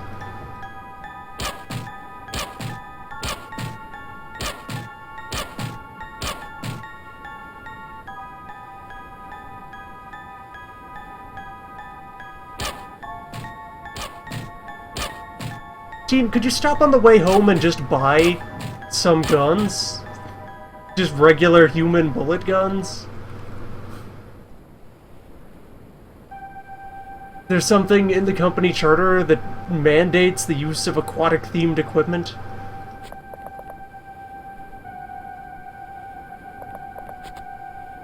But I feel like this job, maybe we don't have to reinvent the wheel here.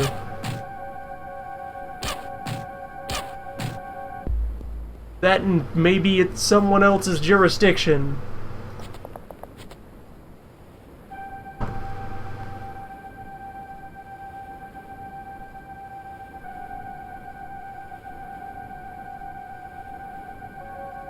I don't think we need to go full Navy's, Army's, Air Force here.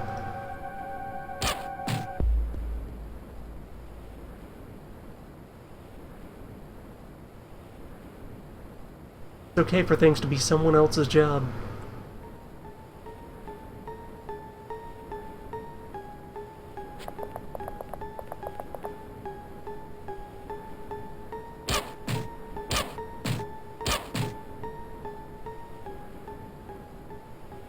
Can't believe in the year 2040, the entire military-industrial complex was overrun by Big Harpoon.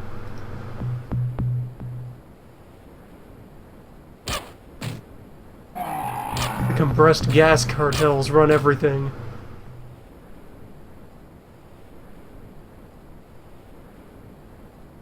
A world where airsoft is law.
Yeah, I would appreciate if, on the coast, we had access to the endless fountain of heavy laser cannons that made XCOM famous.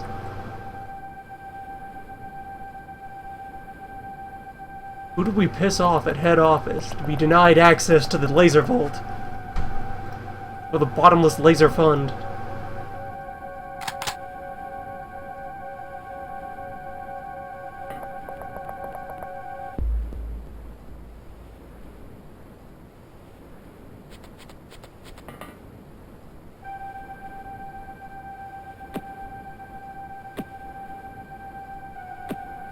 No sense letting it go to waste.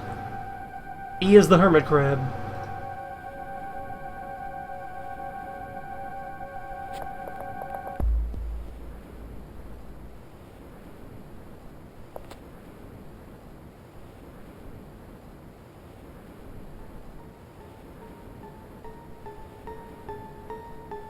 Look at this sprite in his head. That's a super soaker.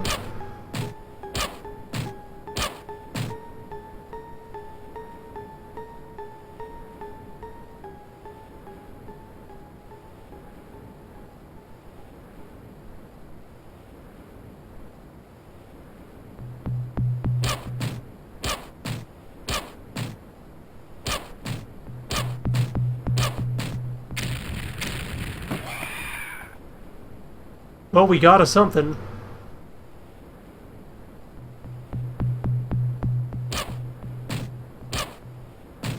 Good work, team.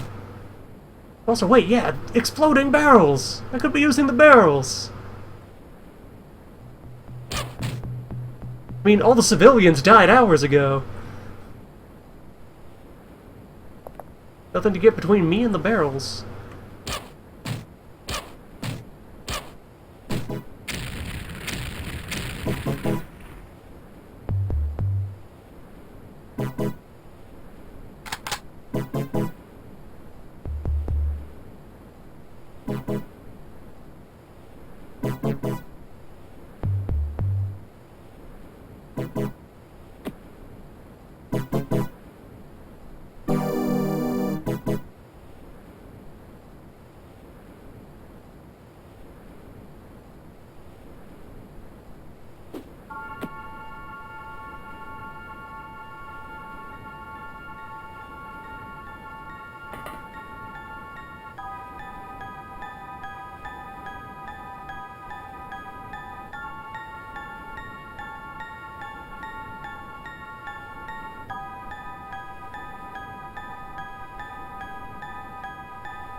I haven't assigned any ordnance to deal with that fellow.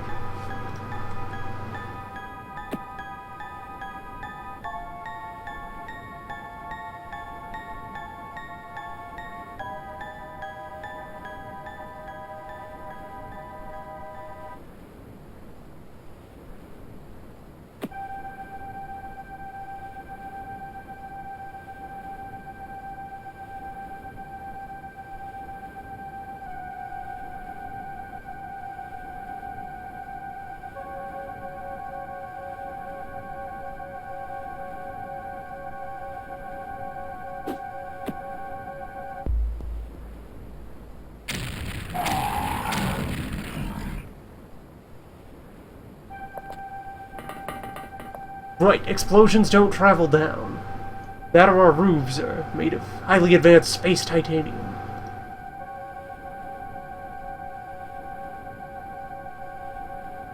The year 2040 and we still call it that.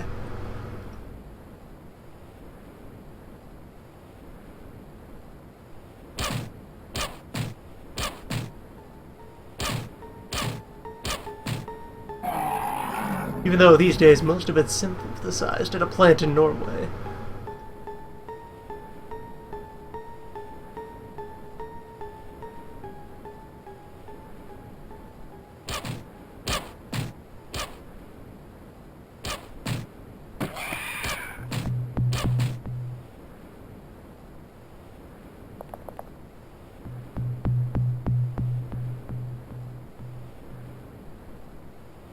Right, I should also have my folks steer clear of barrels.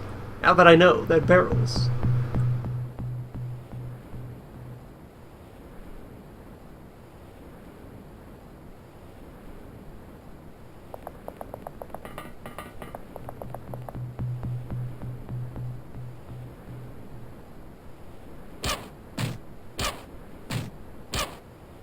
man's rudest ally in the struggles to survive.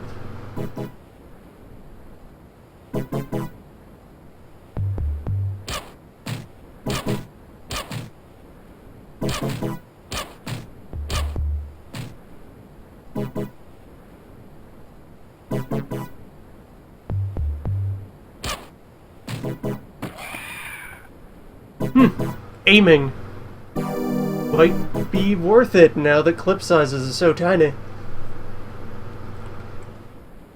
Look at that roof, completely unharmed. Not even scratched.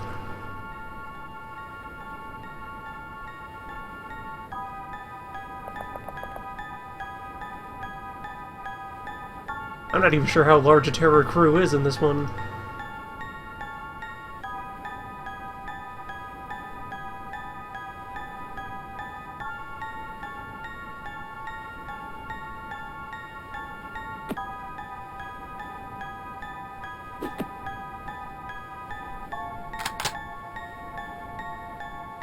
Ready to go.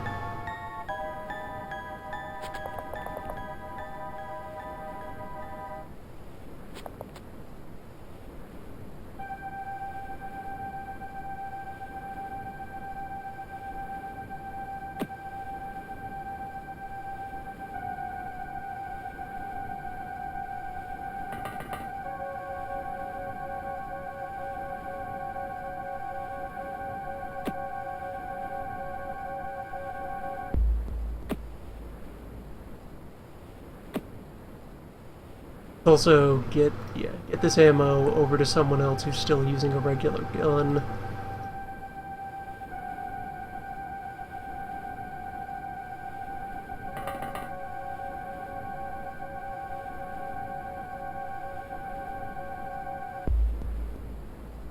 More variety of objects sitting around as well. All these dumpsters and piles of tires and filing cabinets.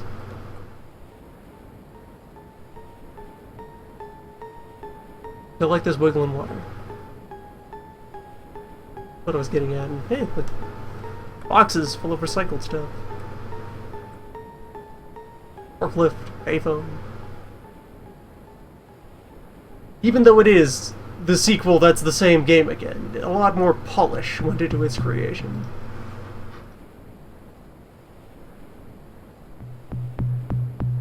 They're afraid.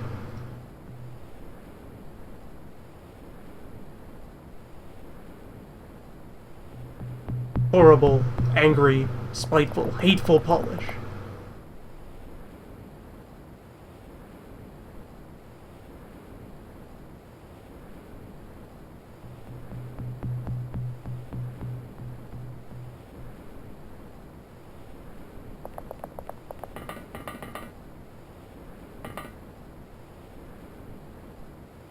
Where's that Gildan?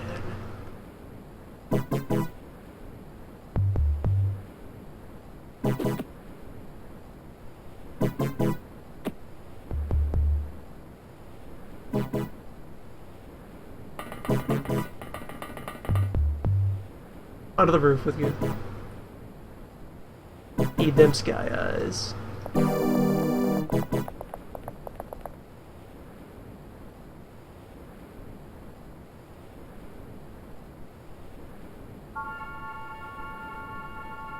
Looks like for the most part I just have these two buildings to search.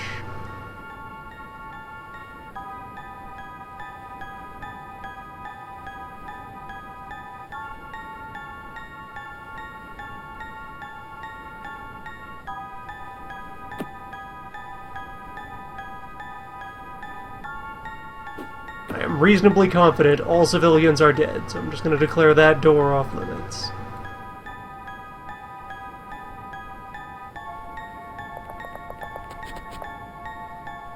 Any activity from that direction is to be filed as an enemy combatant.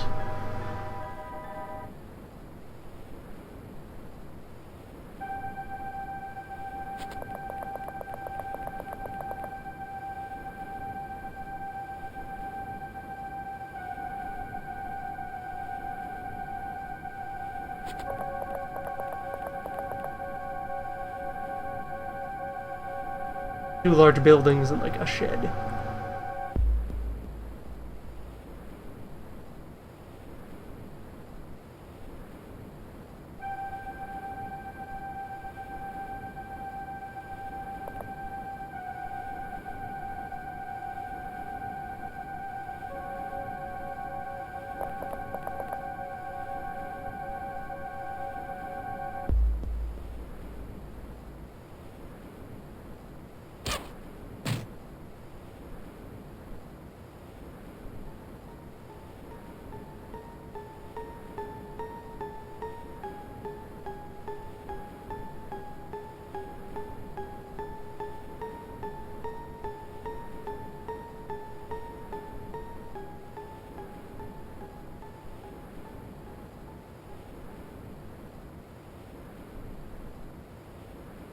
How far can you throw?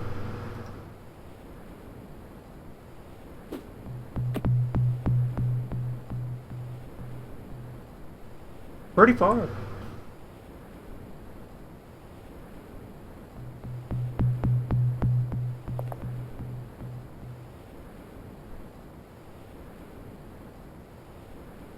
Yeah, it's just a question of, will the blast range be enough to do appreciable harm to it?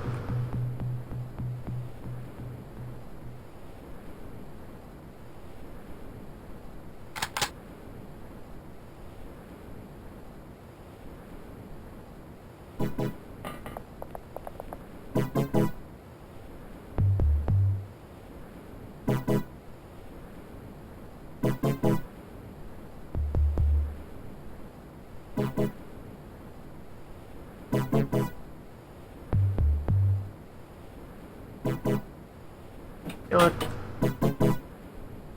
what? Yeah, preferable to no.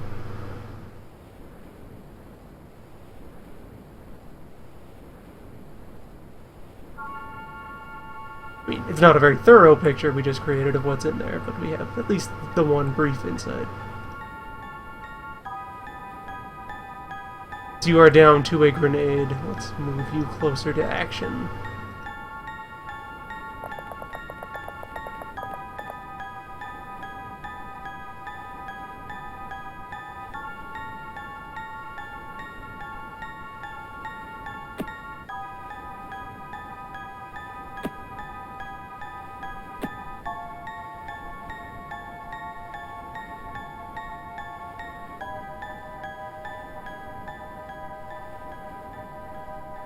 If he moves in either direction, we'll get him.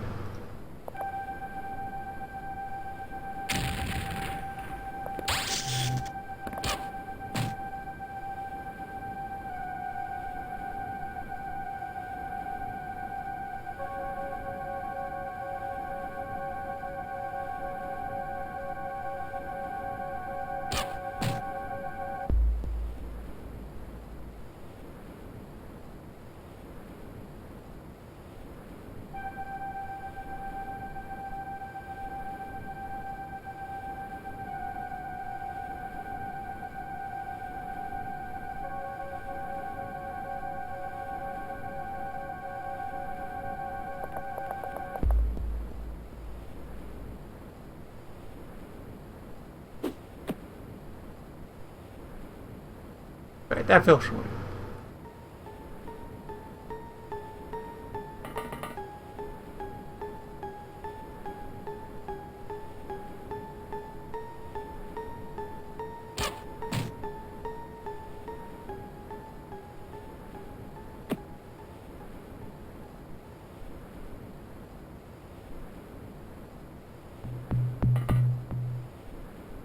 And you just don't have the angle for it. Probably able to shoot at that guy if I reacquire visual contact on him.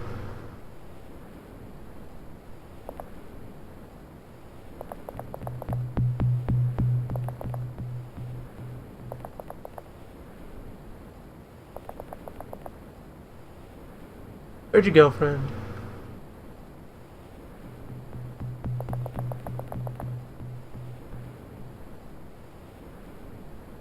Out by the old human trash pile.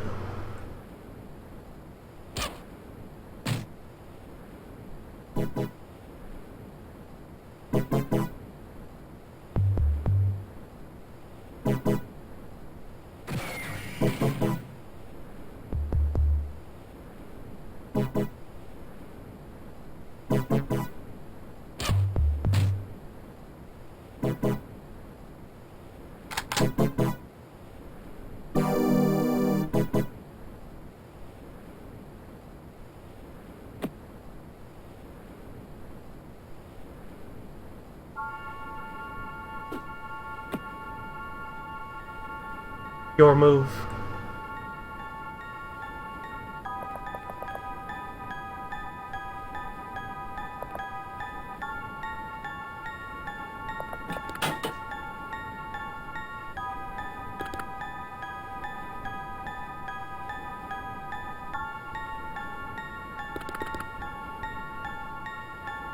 What is this gunk on your floor?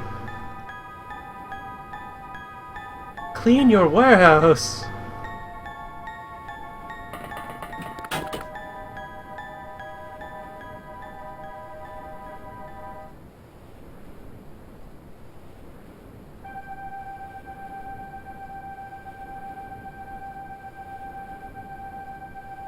Oh, apparently this is a top secret box. We own this box. Why is there goo on our warehouse floor? What are we keeping at the London branch office that keeps secreting ooze everywhere?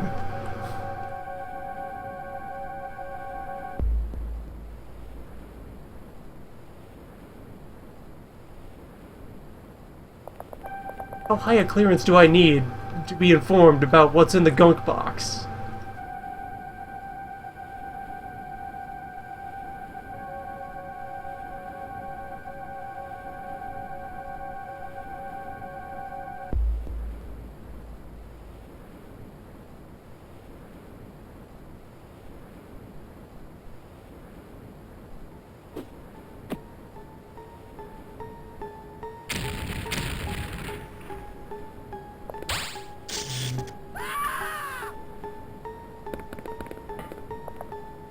No, there's a lot of them in there.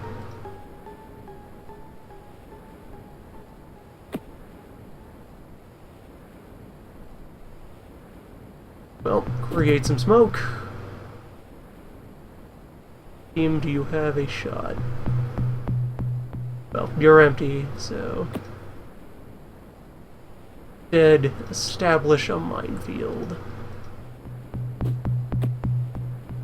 Do not let them out the door. Unless our proxy mines only work underwater.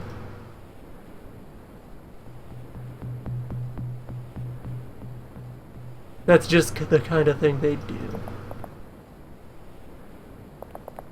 Damp grenade.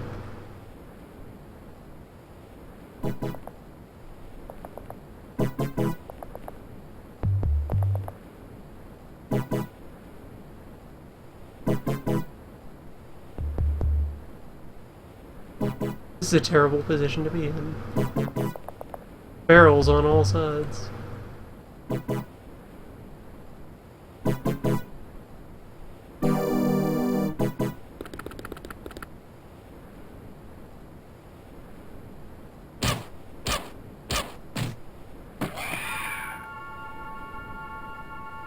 Fine shooting, human navigator.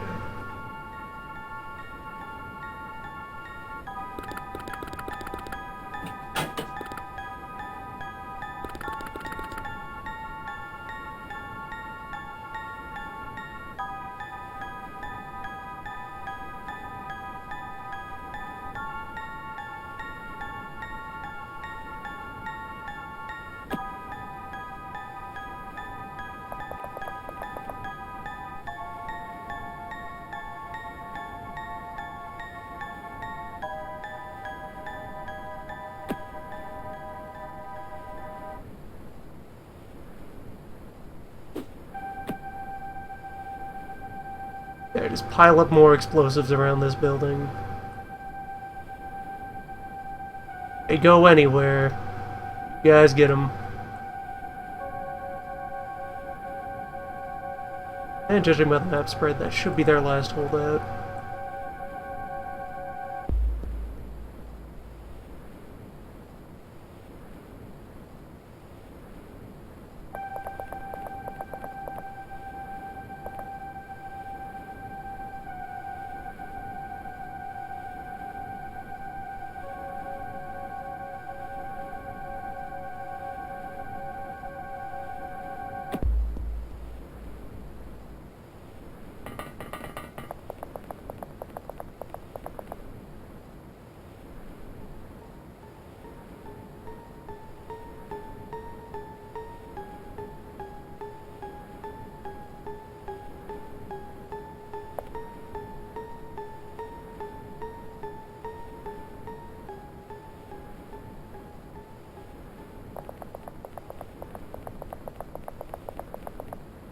Now that that guy is neutralized, this is a less terrible position to be in. Mostly set up, trying to approach that building from over here.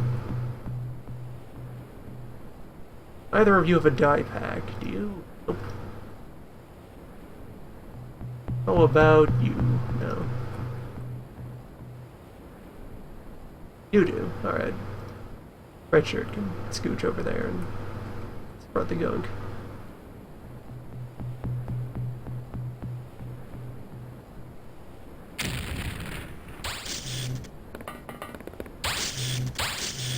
When did you get there?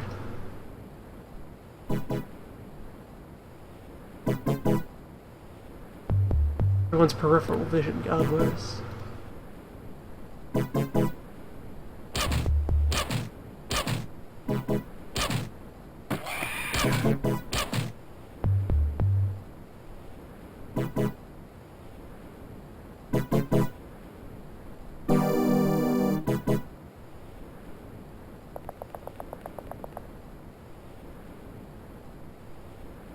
Our land sub is an aircraft. It VTOL'd in.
later the dye pack, we'll be able to create yet more dye.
Only after giving that order did I notice that there's a door in this thing, which is open.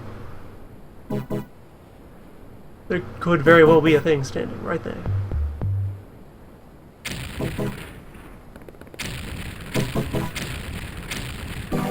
Our grenades have done very little to walls, structures. Maybe that's what the other thing is for.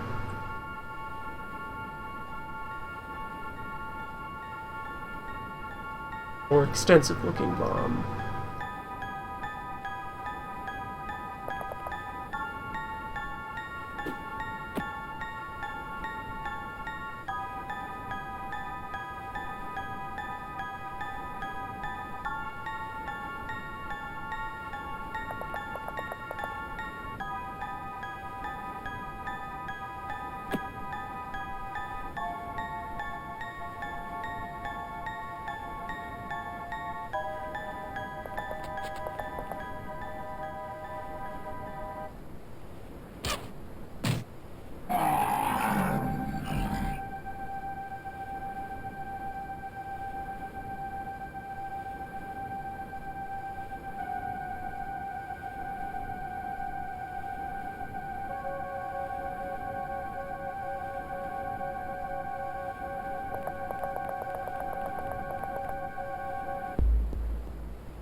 Okay, we're fine.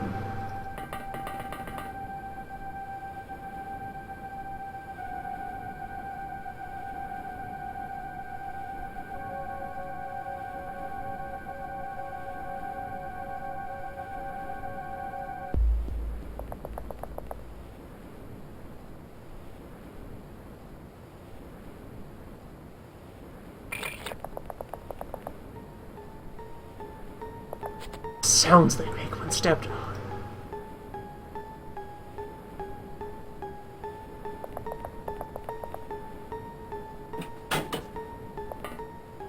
That rudely camouflaged door. Painful.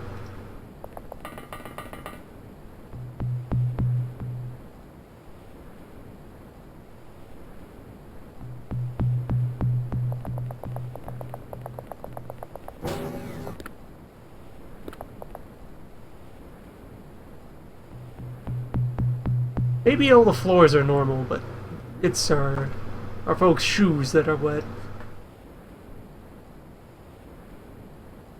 At all times, uniform water shoes, sloshing about.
And hubris were paid when we start to create all of our buildings out of high-tech space composites.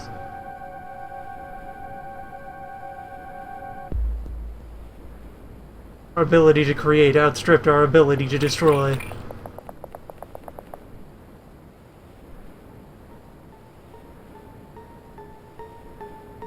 That might be the last one.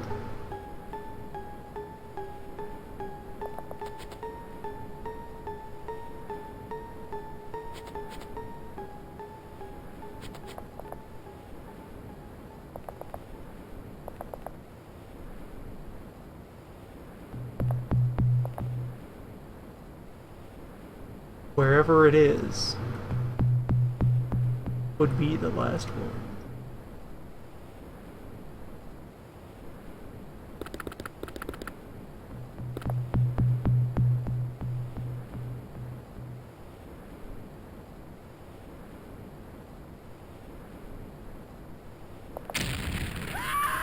Okay, proxy mines work above water. Now we know.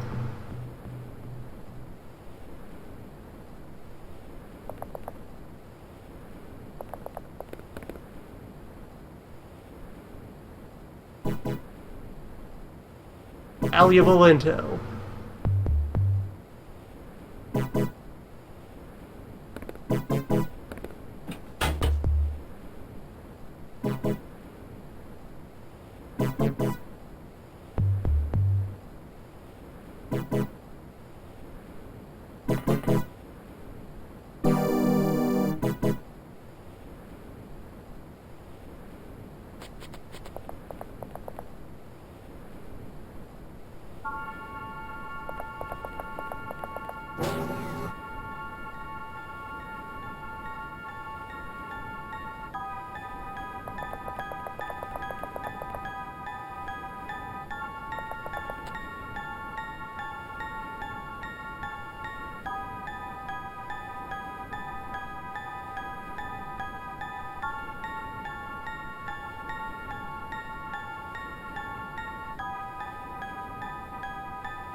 Traditional XCOM funeral.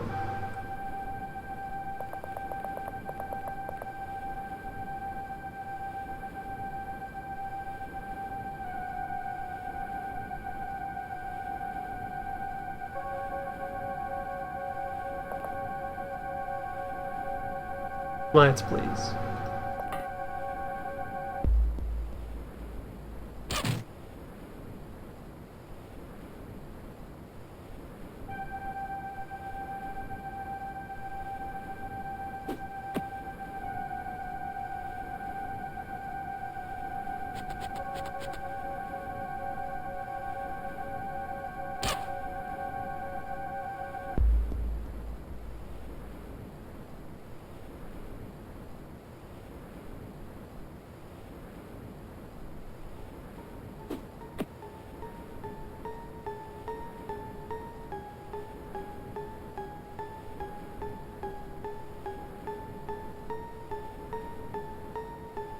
defiant to the last.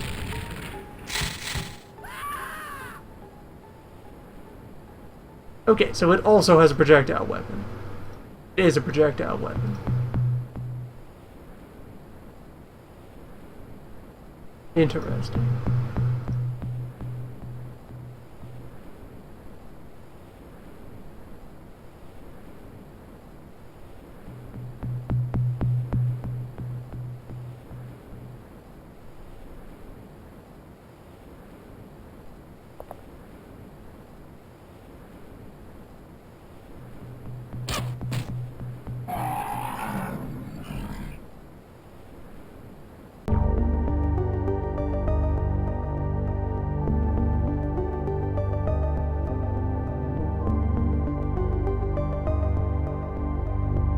Alright, performance less than great.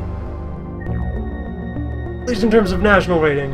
I'd consider that quite good for a month 1 terror mission where I had no idea which equipment would even be useful. I mean, we won, and less than half the team died. All the civilians died, but that seems like it's gonna be a given in any terror mission. They all were just kind of wiped out immediately. There's the one I shot in the back. That's on me. Like, yeah, if you add up the sum of penalty to our casualties and that one mistake, that almost brings us back to neutral ranking.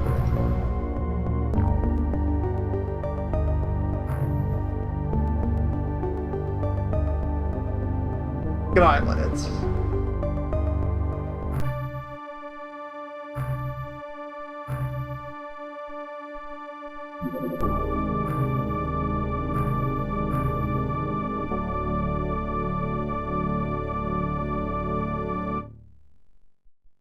Deep ones.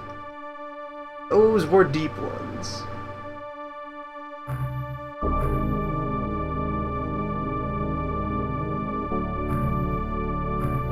Now we know.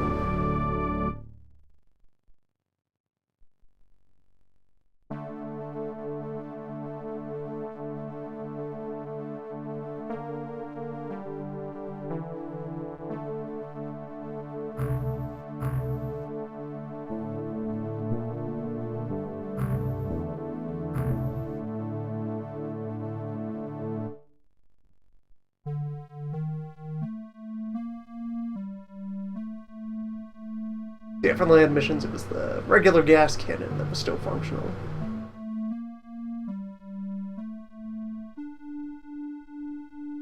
We have no way to predict which weapons will or won't be usable on land.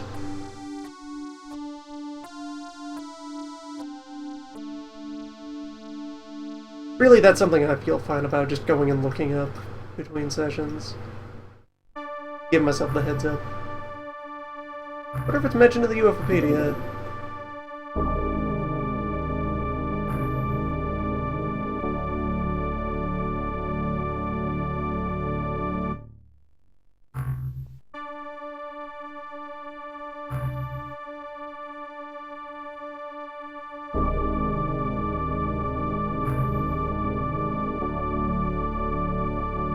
Alright, there we go. The game mentions which things are water only.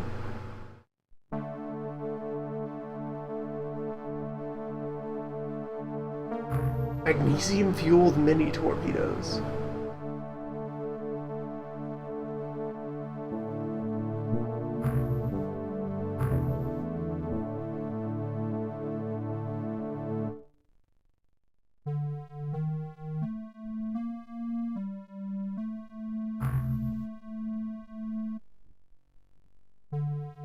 Skill and training required for effective deployment.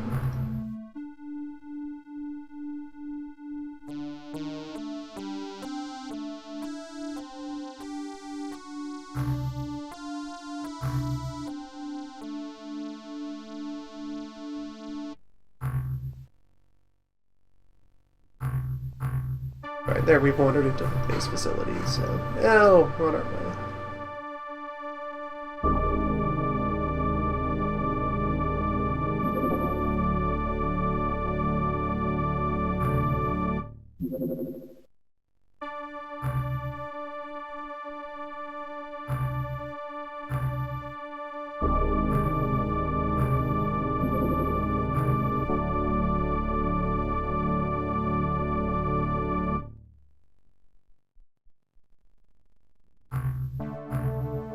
3 of you are new and in need of labeling.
Man, look at this background that they have to press behind the earth. Regular space just wouldn't be enough. We'd get that weird, gross, swirling dream space.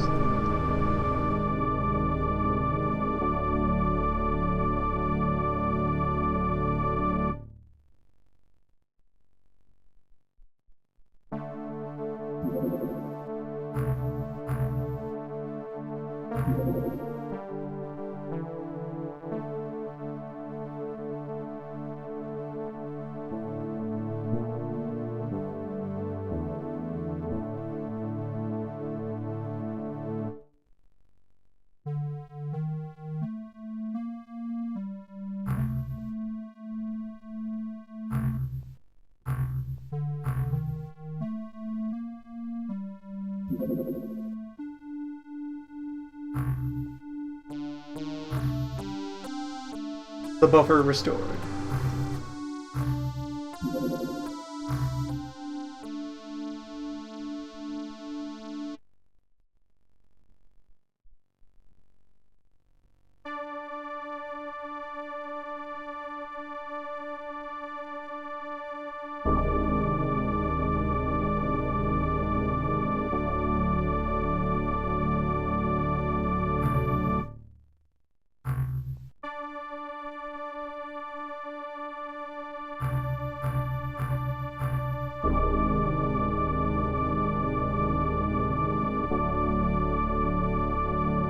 I suppose that's one logistics thing to get out of the way. I need to carry way more harpoon clips.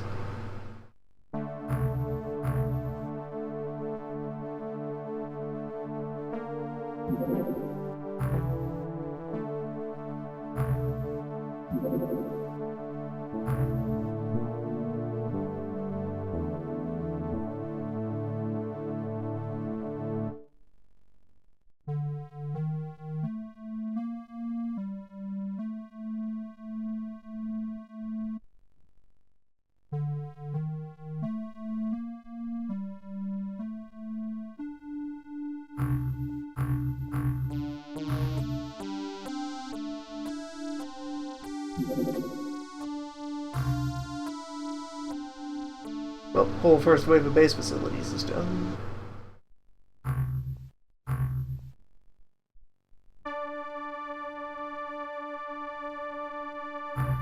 You'll expect to net 3 million at the end of the month. Less whatever opinion hit we take for the inadequate performance in London.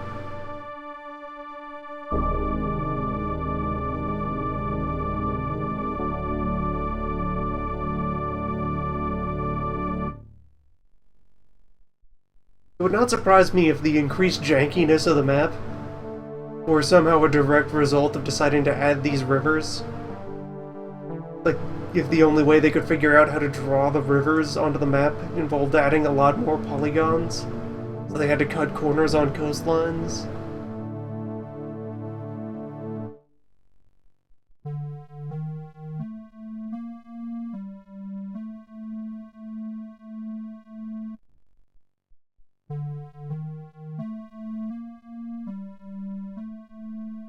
That sounds like the sort of thing that would happen in this era.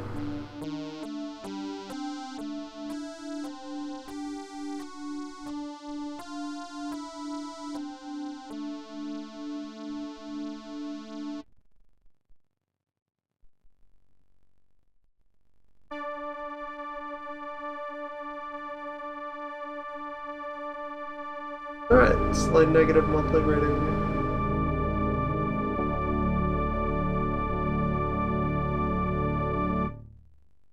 Pretty normal for the early game.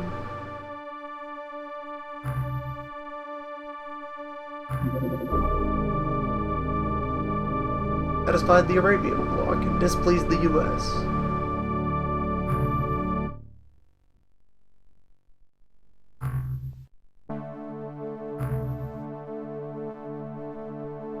Response, I would tentatively commit to building a new base.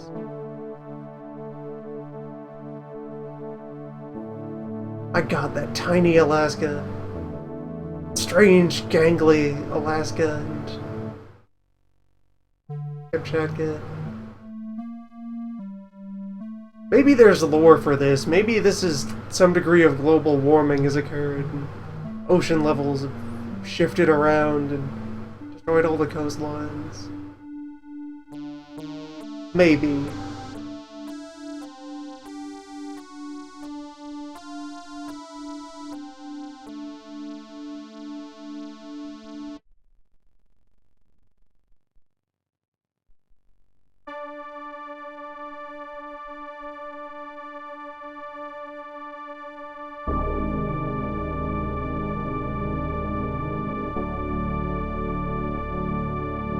The drawback of the globe is that it's harder to try to visualize where you're going to put all of your bases when you're laying things out. So I'm thinking, I want some coverage in the Americas, so Gulf of Mexico, Caribbean, probably a good place to put it.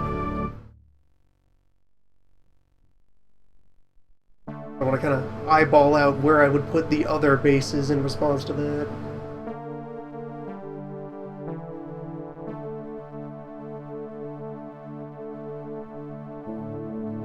Too much overlap means you're wasting a lot of potential radar coverage, sonar coverage.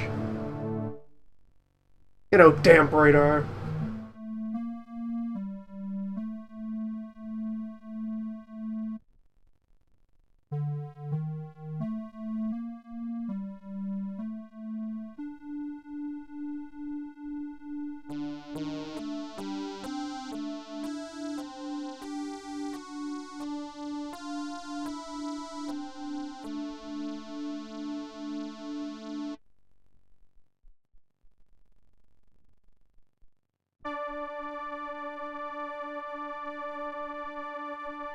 Yeah, have like a roughly Florida base.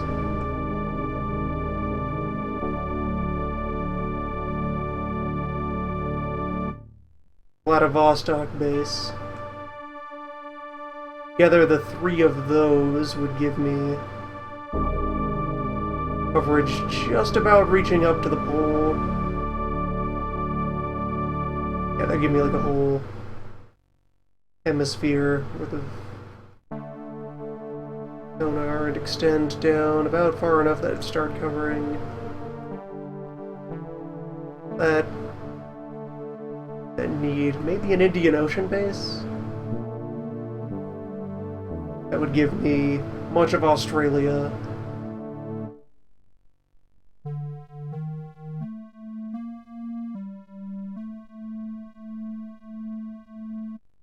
Indian Ocean base,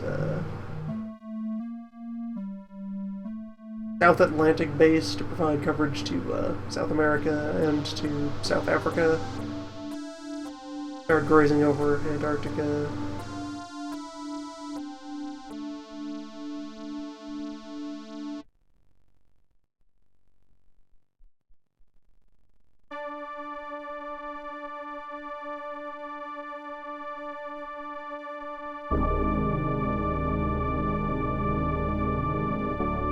A riddle of spheres.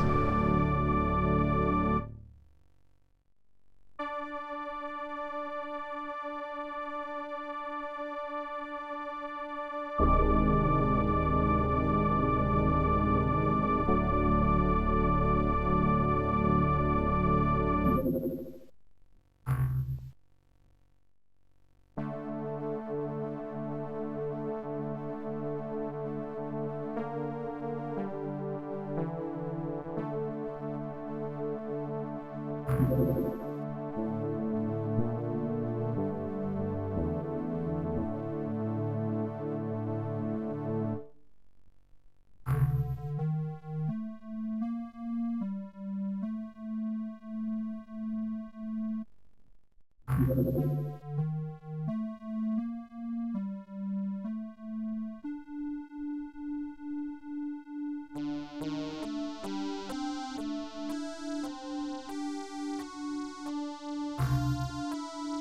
it begins.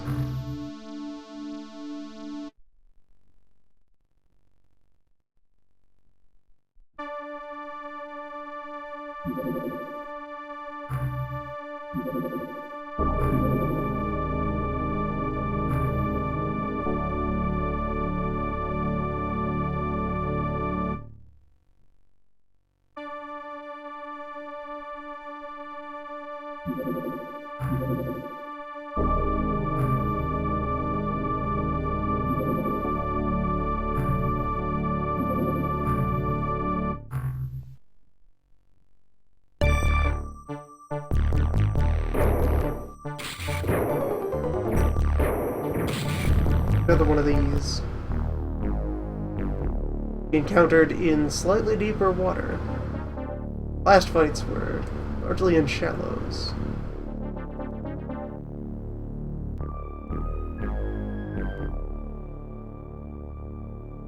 Well, daylight come and we hunt the sun.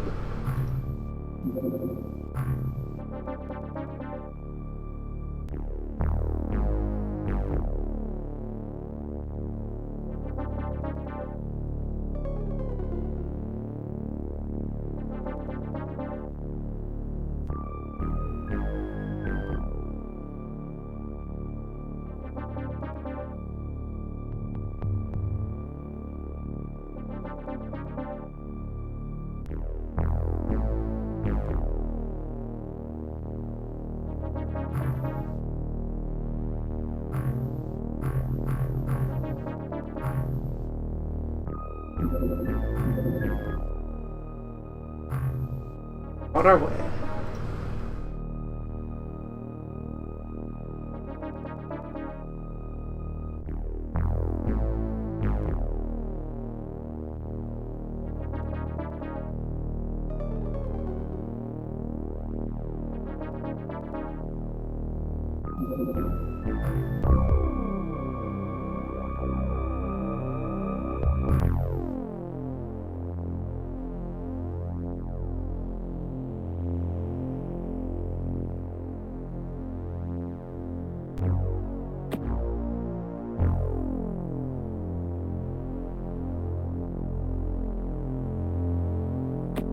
Human Navigator, you get to step up to a larger weapon. You've earned that right.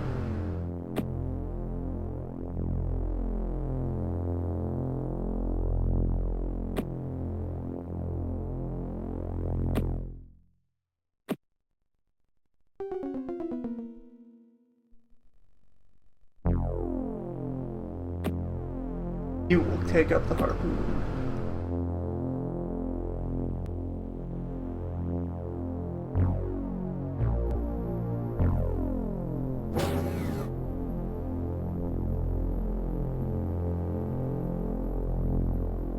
Alright, good parking job.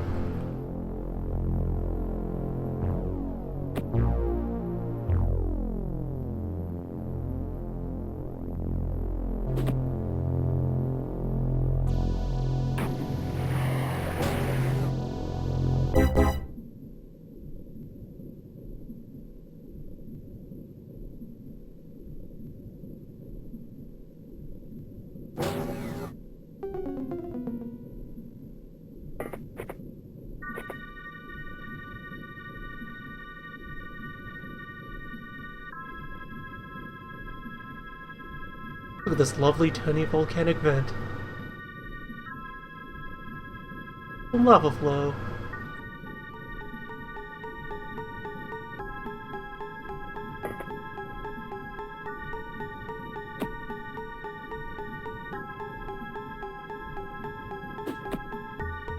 Oh, good day, sir. Pleased to meet your acquaintance.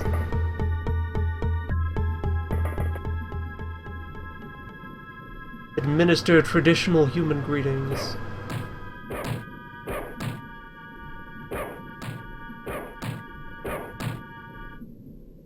That's a much better looking volcanic vent. Check that.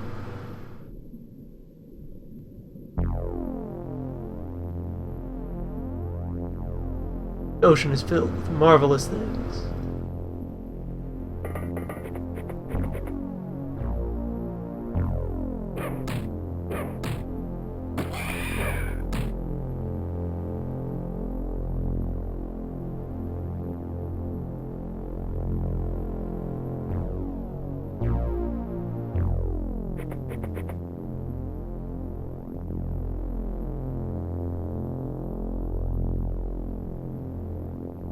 Alright, so we have a relatively small ship that's just right here, already seen. Playing one Gilman from it.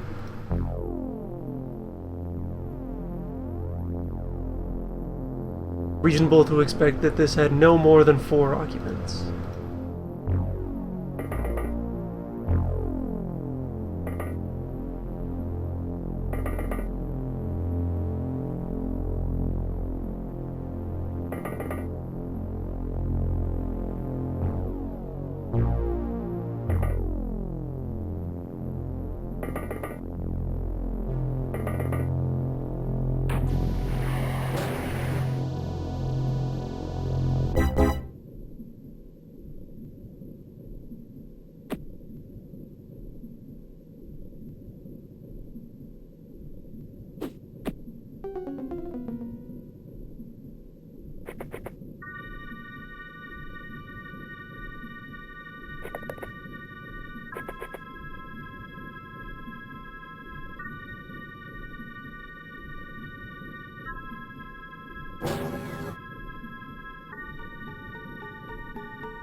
Our mission demonstrated the utility of having some dye on the roof.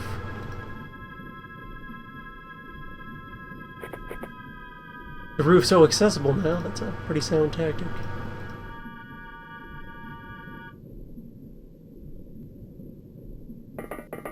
Get it covered in gunk and then send some heavy weapons up top. And Gilman sighted.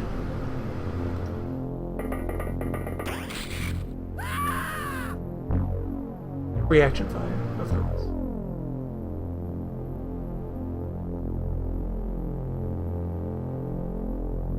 Choices were made.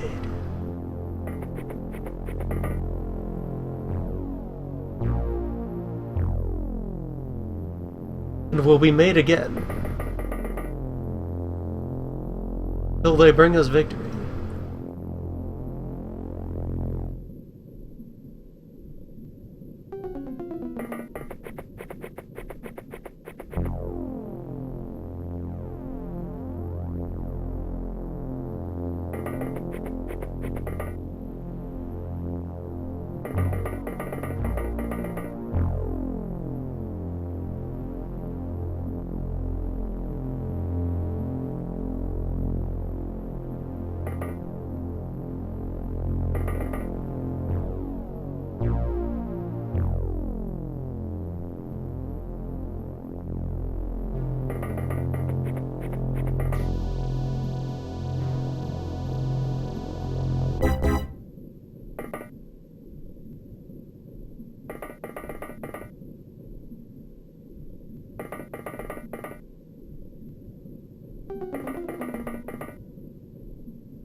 Decisions were made.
Hmm.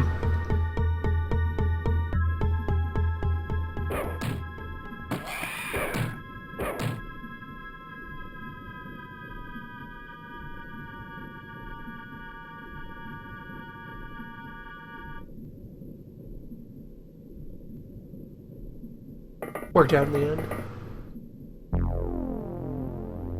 Air trade.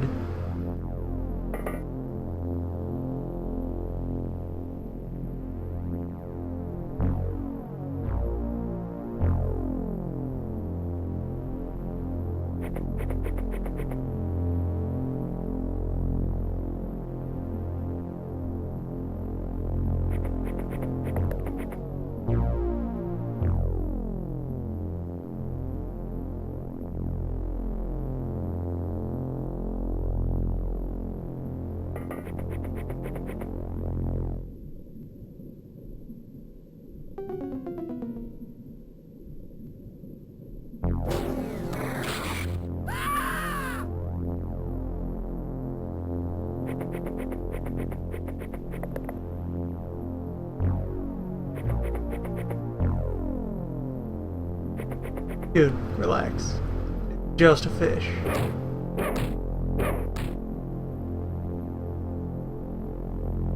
Nothing to worry about. Fish happen.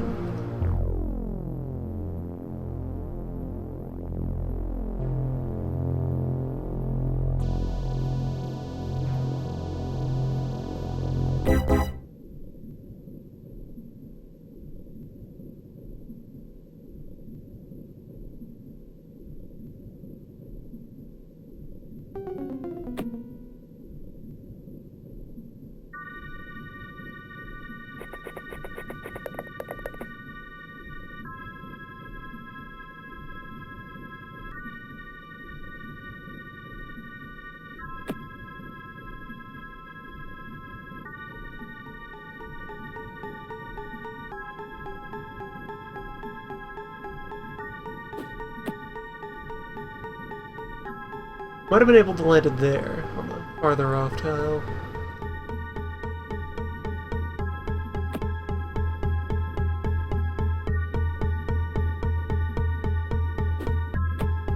Yeah, like that.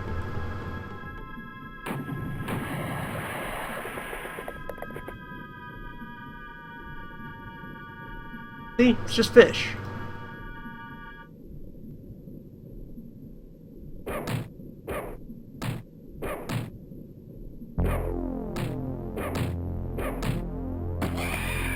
Fish ain't nothing to worry about.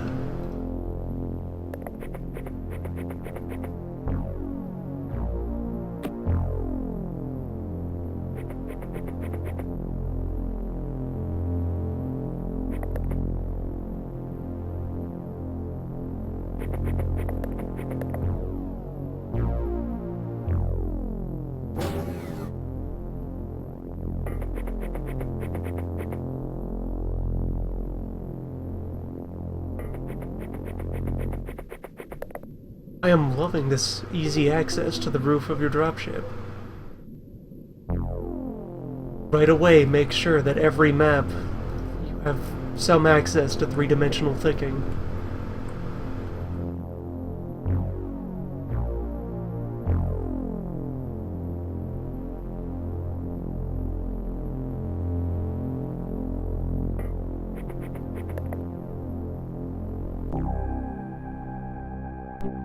Adequate ranking.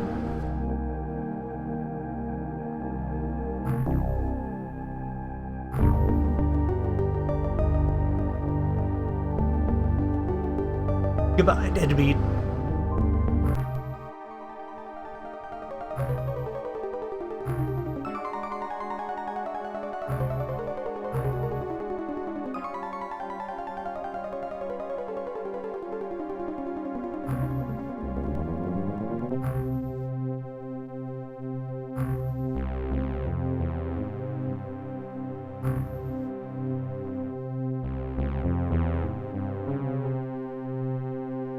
And with that settled, it actually feels like reasonably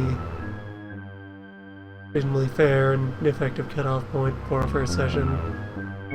We got settled in, did a couple introductory raids, had our first terror mission, got our first secondary base up. We are starting to dampen appendages. Dampened with curiosity.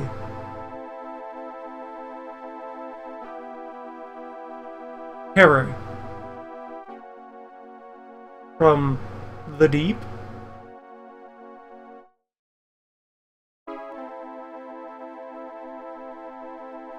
I've got to look through the manual and see if there is lore about these weird janky coastlines. If it's just a weird janky world map. Man, just look at Square Turkey here.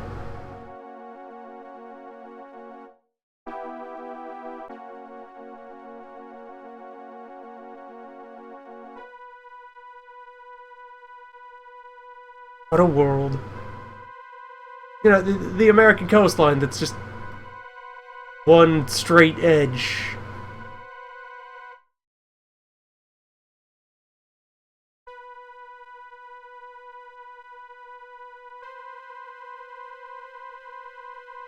What is this Earth?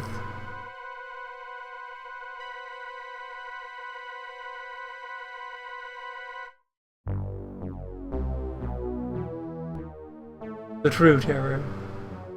Geography.